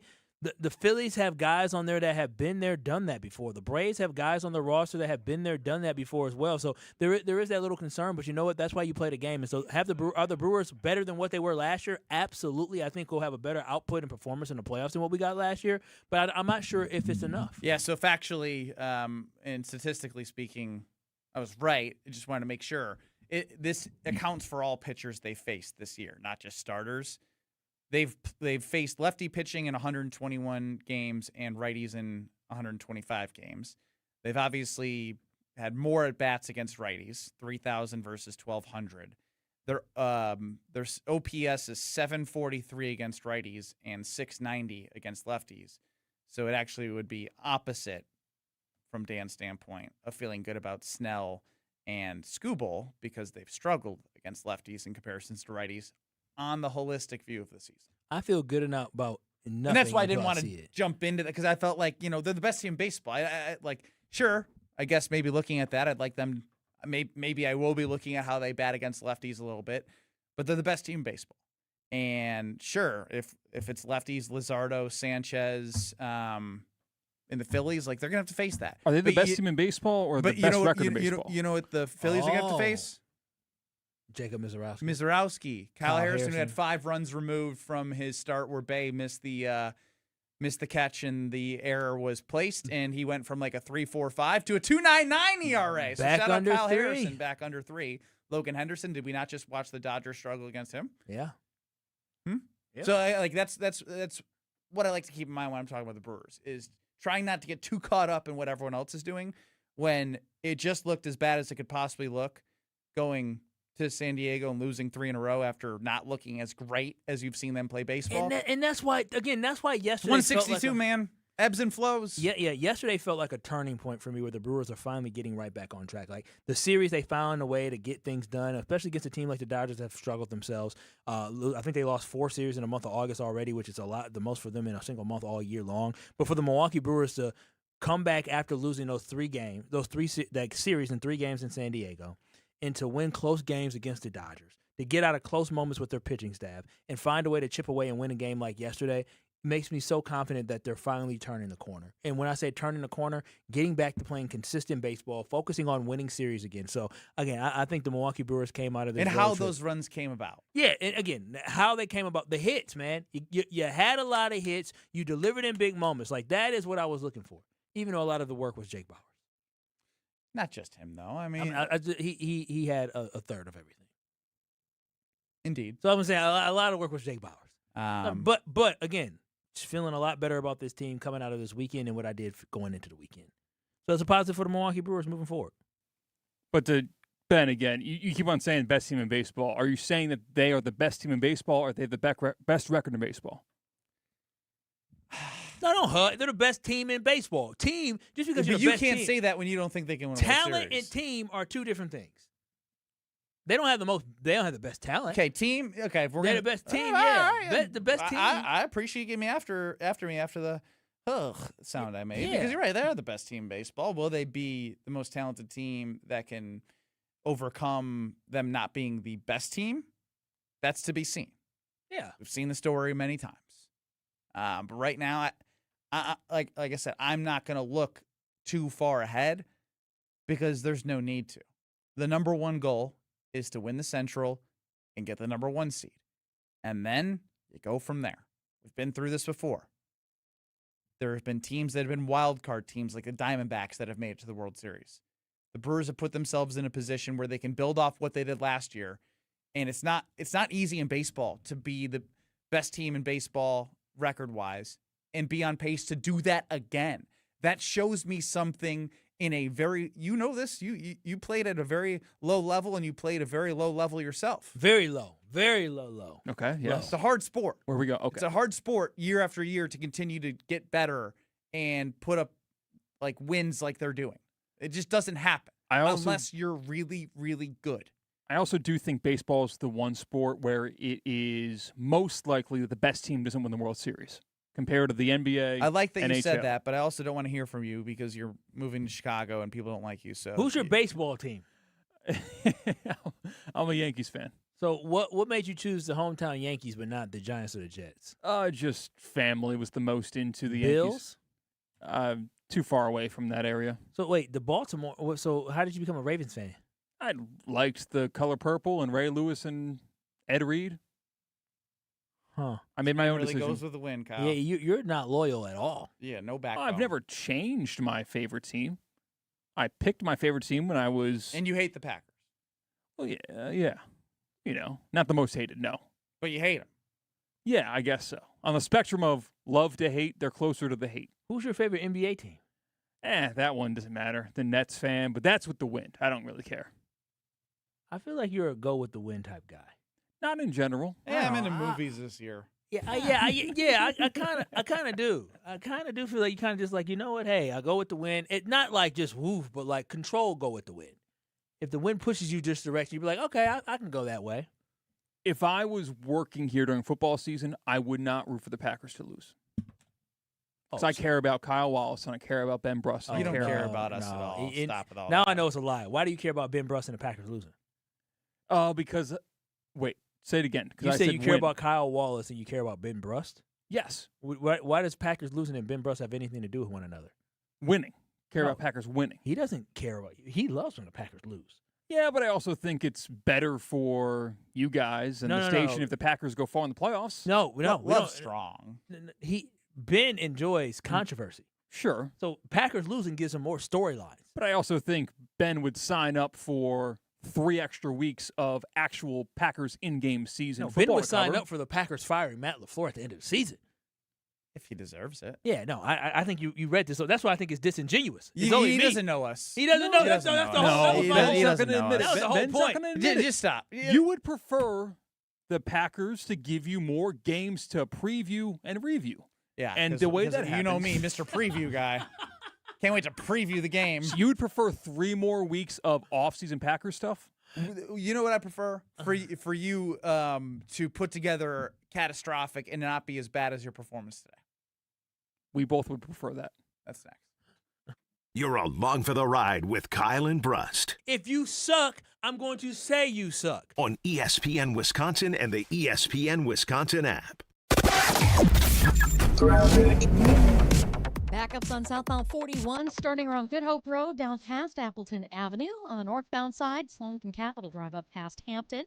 Southbound 894, a heavy ride from the Zoo interchange all the way down through the Hale interchange to about Forest Home.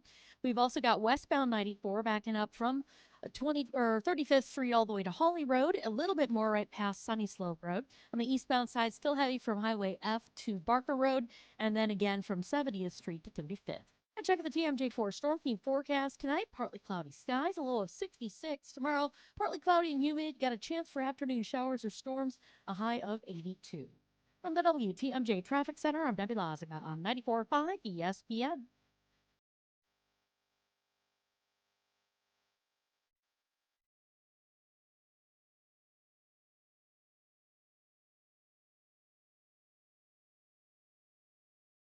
Every homeowner has a list. That roof, those windows, that bathroom you've been meaning to update. If you've been putting off home improvements, you're not alone. At Exterior Pros and Baths, they help homeowners upgrade their homes with beautiful roofing, siding, windows, doors, gutters, and bathrooms built to last. Right now, save up to $3,000 on your next project. Don't wait until a small problem becomes an expensive one. Call 262-800-4274 or visit extpros.com. Exterior Pros and Baths. Done right, built to last.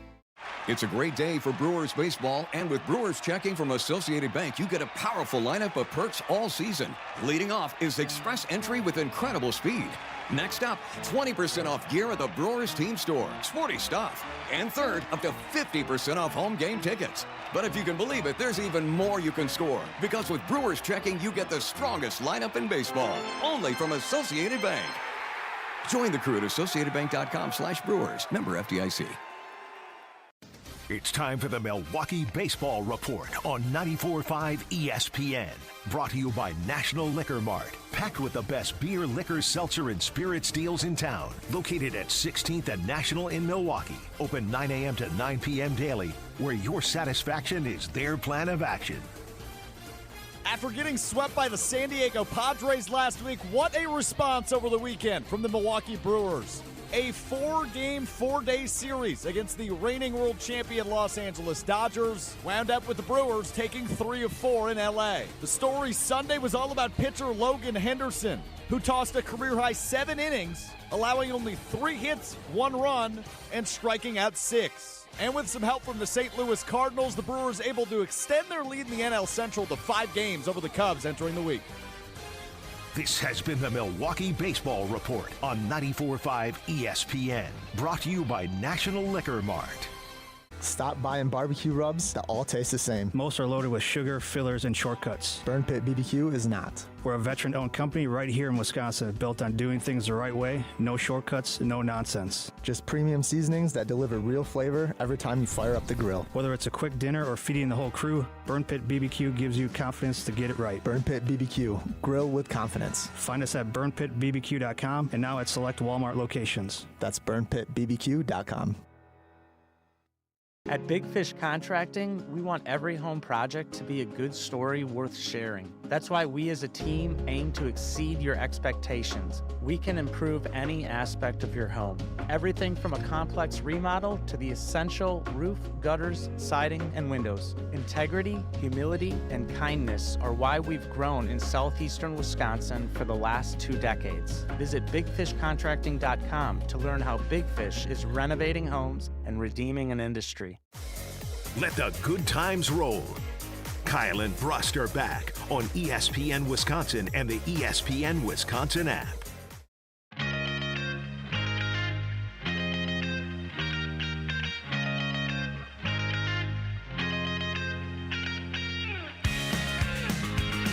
I think I might have to make the executive decision with Kyle. What is that? Should this be the last catastrophic? Oh, this show has been catastrophic for CCAT. Kyle and Brust. Go ahead. We should call it 157. Barely keeping Kyle and Brust on the air. You decided to marry her. You decided to put the baby inside of her. I love the NFL. And somehow still finding time to judge the world around him. You poked the bear. I'll do you one better. With CCAT, this is Catastrophic. Oh, big yawn from Kyle there. Do I bore you that much already? Mm-hmm. Ben, how are you? It's fair enough. We are in the middle of a worldwide epidemic, nay, a nationwide epidemic of travel baseball families. Saw a post on Facebook the other day. It's been circulating around the internet. It's on YouTube now. I had to blur out almost the entire thing to protect the privacy of the people that are involved. But what you need to know is there is a 7U baseball player that had a college commitment style selection ceremony based on which travel baseball team he was going to play for. Ben, you have kids, one on the way, one on the earth. Kyle, I think you want kids one day. Yeah, hopefully, Lord willing, I have some. What's your opinion on travel baseball, AAU basketball, the modern day youth sports climate? I hate it, and I'm not ready for it. Parents are crazy. Yeah. The way that these kids have access to social media to see what other kids are doing that are just kids, they think it's what they should be doing, and it's not what they should be doing. Like, bro, pick a team, go to practice, get better. You're 7. You might not grow. You might not develop. Like, what? You know, I wish I had so much money in the world where I could buy balloons and put on a party for a selection of a travel team that I'm going to spend more money on for my kid to travel. These travel teams cost thousands of dollars. Yeah.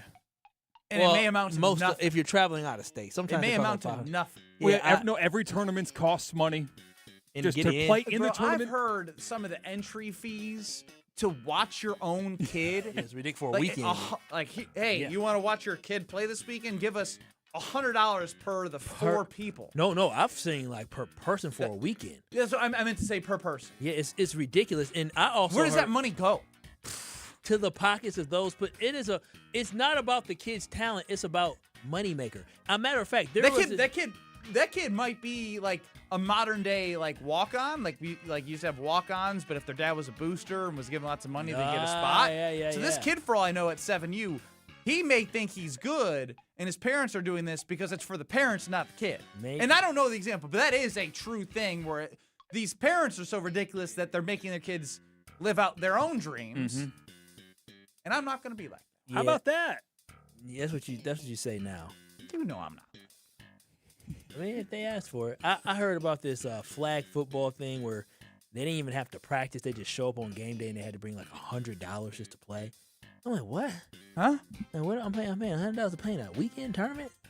Yeah, nah. I think it all starts with these kids are getting walk-up songs now in like Little League Baseball. Oh, that's cool. I like that. What's wrong with a walk-up song? You make these kids think that they are the show and that the world should be promised to them, and they start thinking they're going to act breed. like the show. I'm going to tell you this right now. If the Lord blesses me with children and they happen to be good at sports and I happen to coach them, that's going to be the most non-taking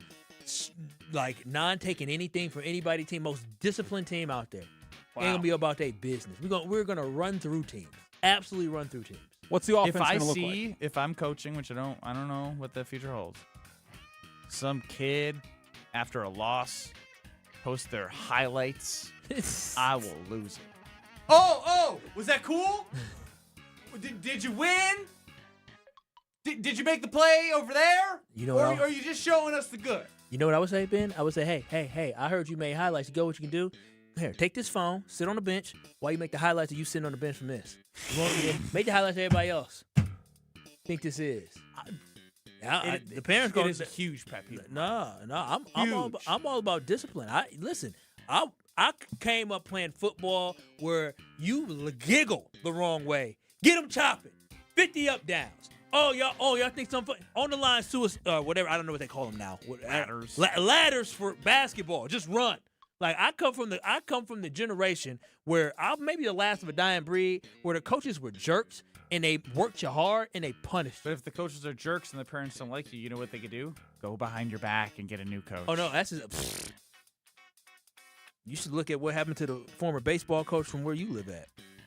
No thanks, don't care. Did you guys see the new album that dropped in the past week? New album that dropped. It's sweeping the country. Gucci Mane? How about Pat McAfee's The Diary of a Polarizing Figure? Album cover now on YouTube. The lyrics of the songs can't play on air, and I don't know if I want to subject K&B fam to the lyrics of the song. Is he actually singing? Yeah. Isn't that AI? There's tape of him in the studio singing the lyrics. Have you guys ever made a mixtape in high school, in college, got behind the mic on SoundCloud? My brother made an album, for real. I mean, he was in, like, show choir and, like, musicals in school. Any features by Ben Brust? No, but I know some of the songs still. I have the CD. I was trying to get it to, I don't know if you can take a CD and make it digital nowadays. Yeah. I mean, I'm sure you can, but I don't you know gotta how. find a computer. So I've been in the studio before. My friends have some recordings of me in the studio. Probably somebody probably Lars. But also my friends group actually was called Band of Brothers. They actually dropped a mixtape. It's not that bad. My Had a whole brother release sang one of party. his songs at the talent show. It was called "Girl, I Need You." Wow. Which brother was this?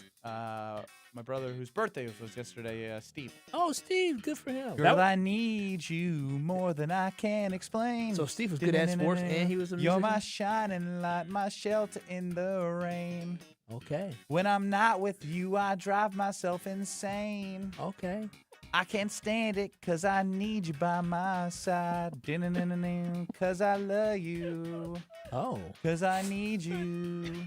Because That's I'm his song? longing for you. That sounds really good. Okay. All right, Ben, love his big brother. I lost my train of thought. That's a big risk to sing your own song at a talent show because it's easy points to sing a song everyone knows. They can sing along and clap along. But to sing your own original at a talent show. How did Steve do with the ladies back in high school? Had to do well. Oh, Singing did he them- bring the guitar to like he recess? ended up playing college soccer. Yeah, and singing to him. Sing, I just- dance. He was running Footloose. Oh, Like, he was the star. Oh man, so he had to. So wait a minute, he had the theater girls and he had the girls that like the athletes. Oh, he had his pick of the litter. Who do I want to kick it with today? Do I want to kick it with the little singing dancing star? Or do I want to kick it with a little cheerleader? Do I need to bring my soccer ball around, or I need to bring my guitar? You know, I like the theater girls. Good for you. I think you should just say, I love the one I have. I do know. Well, she's a performer. Okay, then. Ben Brust, Kyle Wallace hanging with you. How you think you did, C Kitty? I 157. think we did great. We did great. C Oh, Kitty. Pat McAfee and what was it? And a child's sports. Travel baseball culture. Travel baseball. That's what the best algorithm had, huh? We got something left. Oh, I want to hear. No. You are a trader. You are rooting against the Packers. You're moving to Chicago to work for our sister station. So you're done. I'd rather spend time with people who matter. That's true. Like We Brian got Bulaga. But right now, Kyle's going to tell us about where Tori Lowe is getting a shirt for his wedding gift that we've been waiting for like 8 weeks. Yes, listen, everybody, if you are looking to get any type of shirt, hoodie, hat, polo, any type of trinket for a wedding or for an event, you're looking to get corporate polos, you can get something for your baseball team. You know, we just talked about sports. The football season is around the corner, and you're thinking about maybe getting shirts for your favorite little child on the field. Well, you can get it all from Big Frog and Mequon. I'm telling you, they are the best when it comes to T-shirts and more, and they take care of all of your custom apparel needs. Big Frog is always for the win, and with Big Frog, their customer service is second to none. With their hands-on design team, they help you personalize anything that you need, and they will also guide you every step along the way, and they make sure the gear looks exactly right. They were fantastic for me. They helped me with my wedding. They gave us hoodies. They gave us shirts. They gave us chargers. They did so many great things for me. They can do bulk items. They can do small items. It doesn't matter how big or small the orders are. Just know that Big Frog is going to come through. So make sure you visit Big Frog out in Mequon today, or jump online at bigfrog.com/Mequon, because Big Frog will definitely help you get the win. Brian Bulaga next. You're experiencing Kyle and Brust. Roughishly. What two guys words gonna did he learn? combine? He wanted to combine partially with rough. Yeah, roughishly. On ESPN Wisconsin and the ESPN Wisconsin app. All day, every day. The Carbless talk and text line is open for you. We're not trying to get from A to B. We're trying to get from A to SB, as in the Super Bowl. 800-990-3776. The Carbless talk and text line. This is more. Earth Justice is a national legal nonprofit defending the environment and people's health. Until justice stands for all, our lawyers will never rest. More at earthjustice.org/neverrest. Earth Justice, because the earth needs a good lawyer. Kevin Rett from Mentality Men's Health. Here's what we've learned in treating 25,000 men. You can't just rely on testosterone alone anymore. To run at full capacity, your body needs peptide therapy on top of your TRT. Our physicians' treatment designed to support your recovery, repair, and performance with peptide therapy. A custom plan around your numbers, monitored every step of the way. Testosterone levels the field, and peptides drive your results. Start today at lowtusa.com. An ESPN Radio Extra Point with Evan Cohen. I understand how good Jordan Love can be, but we are at a place now where there is no quarterback, I think, that has to produce individual success more than him. I don't even know the team success is necessarily as vital. I feel like with Herbert, it's team success. For some reason, I feel like with Love, it's individual success. Here's what I mean by this. If Justin Herbert has a season where he has 40 touchdowns, 10 interceptions, and they don't win a playoff game, we're going to say, well, I've seen that before. Like, I know what that looks like. If Jordan Love, last year he had 23 touchdowns, 6 interceptions, played 15 games, was banged up. Year before that, 15 games, 25-11. Year before that, 32-11. He's had an excellent start to his career. Nobody's doubting that. But the proclamations of smartest I've been around, best at this, top 10 quarterback, I think we need to see a season from Jordan Love where he just blows us away with how great he is.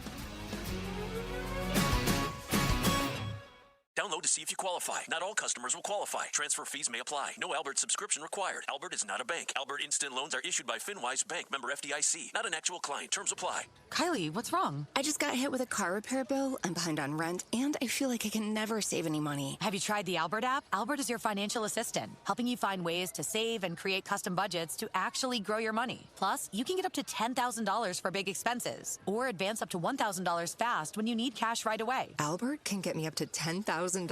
Exactly. Albert spots you in a pinch and helps you grow your money in the long run. I'm downloading Albert right now. Download the Albert app and use promo code CLEAR to borrow up to $10,000 for whatever you need. The Albert app helps you budget better and save more money so you reach your financial goals faster. Download the Albert app right now and use promo code CLEAR to borrow up to $10,000. Use code CLEAR to borrow up to $10,000. ESPN Wisconsin's Mark Tauscher for Outdoor Living Unlimited. Well, my wife and I chose Outdoor Living Unlimited to build our outdoor project. And when we met with Aaron and Eric Brown, owners and brothers of Outdoor Living Unlimited, we felt like they were the right guys to work with. We share the same hardworking values, and their showroom is a must-see at 665 Larry Court in Waukesha. If you're looking for a new deck, outdoor kitchen, screen room, and more, Outdoor Living Unlimited is a must. Start with OutdoorLivingUnlimited.com and end with an amazing outdoor space. Fisco is always there for your auto body care. When accidents happen, Fisco Auto Body on Forest Home in Franklin is there when you need them. Got a broken mirror? They'll take care of it. Dented bumper? Scratch paint? Fisco Auto Body will take care of it. If there's any damage you need fixed, Fisco has you covered. Their expert workmanship is guaranteed for the life of your vehicle. So stop in for all of your auto bumps and dings. Once again, you know the line. That's Fisco. Have no fear, the chaos is here. Lucky you. This is Kyle and Brust on ESPN Wisconsin and the ESPN Wisconsin app.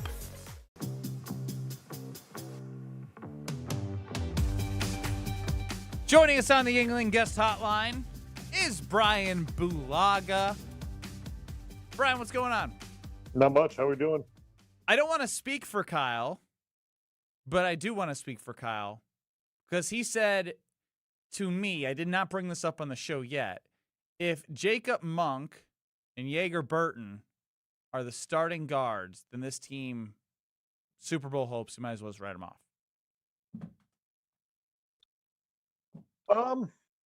I'll say this. It's very, I can't even think of a time even when I was playing, probably less so when I was playing. Very rare to see two and I don't call Monk a rookie because he's been in the league for a few years now, but he hasn't really played. Having two inexperienced players like that starting and your Super Bowl prospects being extremely high, especially at the offensive line position, the two interior guard spots. It's not like you're, it's not like there's one guy, we'll say a tackle, and then maybe, maybe your next rotational piece is a rookie or an inexperienced player, right? It's two starters. Very rare to see. I'd have to have AI check and see if that's ever happened because I don't think it has. But at the same time, it's one of those things. Can Jacob Monk grow into the position? Can he get confidence as he plays and improve? And then obviously with Burton, it's just, does he play beyond his years? And that's really what you have to hope for if he is the starter, that he plays beyond his years and he just gets better week by week. As a rookie myself, when I played, it was just about improving week by week and not making the same mistakes you did the week prior. So if they're able to do that, do I think that they could still be a good football team? For sure. Is Super Bowl become less likely? I mean, that's hard to say right now, but normally those positions up front, you want guys that have experience and knowledge and have played a lot of snaps. And that's just not the case if you go with those two guys to start out the season. And I think, Brian, for me, what compounds is the fact that when you're talking about Sean Ryan at center, when you're talking about left guard and Jordan Morgan, and only guy, basically the 4 out of 5 guys that you have on that offensive line outside of Zebach, formerly known as Zach Tom, what is a combined less than 15 starts in that specific position? Because I think Sean Ryan only started like 8 or 9 games at that position, and Jordan Morgan hasn't had a lot of starts at left tackle. That's the biggest concern for me, is that you just have it's not the fact that you could have a rookie and a first year new starter at the guard position. It's the fact that people around him also don't have a lot of experience that can kind of drag them along with them. You're exactly right. I mean, total combined starts out of that group. I mean, I don't know how many Zebach has at this point in time in his career. I don't know where he's at, but you're probably looking total combined, under 50? Significantly under 50 because you're talking about Jordan Morgan when it comes to career starts. Jordan Morgan in his first 2 seasons maybe has 10 starts, and you're talking about Sean Ryan as well, probably has in his career maybe 25 starts, maybe. I'm not even, because he wasn't a full-time starter either. And then I don't know what Zebach, gosh dang it. You're keeping Zach Tom part of that group. Well, yeah. Zach Tom, he has a lot. Well, I don't know what's a lot because he's missed time with injury a few seasons. So, I'm not exactly sure how many exact starts he has. I mean, he has experience in a lot of snaps, but we're just talking about starts. But we'll just say it's under 60 would be my guess, right? Mm-hmm. And normally when you have a Super Bowl caliber group, those guys normally have played a lot of ball. Yep. Normally. Right? If you have a rookie thrown in there, that happens. That's the way this league works. You have a rookie and guys help him out and carry him along and contribute. But that just wouldn't be the case with this group. They'd have to learn on the job and have guys that have that experience and that knowledge. It'd be Zach only, right? 51 games started for Zach Bako-Blawele. So 51. All right, so they're a little over 70. Mm-hmm. Quick point still remains. Yes, I would have to look back at my Super Bowl year when I was a rookie and the amount of starts that was on that line. It was sitting Scott Wells, Clifton, and Darren College.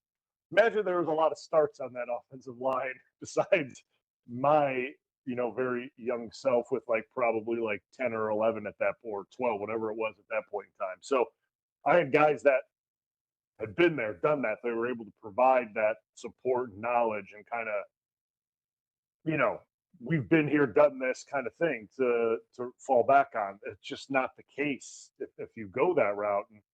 And you could say, and Jason said it to us on Thursday, you start camp with a lot of questions, and you're about to start the season with even more. And that, to me, is a wild aspect. Really quickly, Brian, chippiness at practice, fights at practice. Is it about time the Packers finally started hitting each other? Yeah, I mean, I think it's that time in camp at this point in time. You've been going against the same guys over and over and over and over again. The little things are going to start irritating you, and they're probably at that point right now. And it's okay. I mean, as long as no one's like breaking a hand, throwing a punch, right? Like something stupid like that. I don't mind it at all. I think it's good to have a little edge in camp, but it's pretty typical for this time of training camp that you're going to see these things start to flare up often. Well, Brian, we appreciate it, and there's more Brian Bulaga on the way. It's the Brian Bulaga Homer Hour on 94.5 ESPN, YouTube at ESPN Milwaukee, and, of course, the ESPN Wisconsin app coming your way in 2 minutes. Don't go anywhere.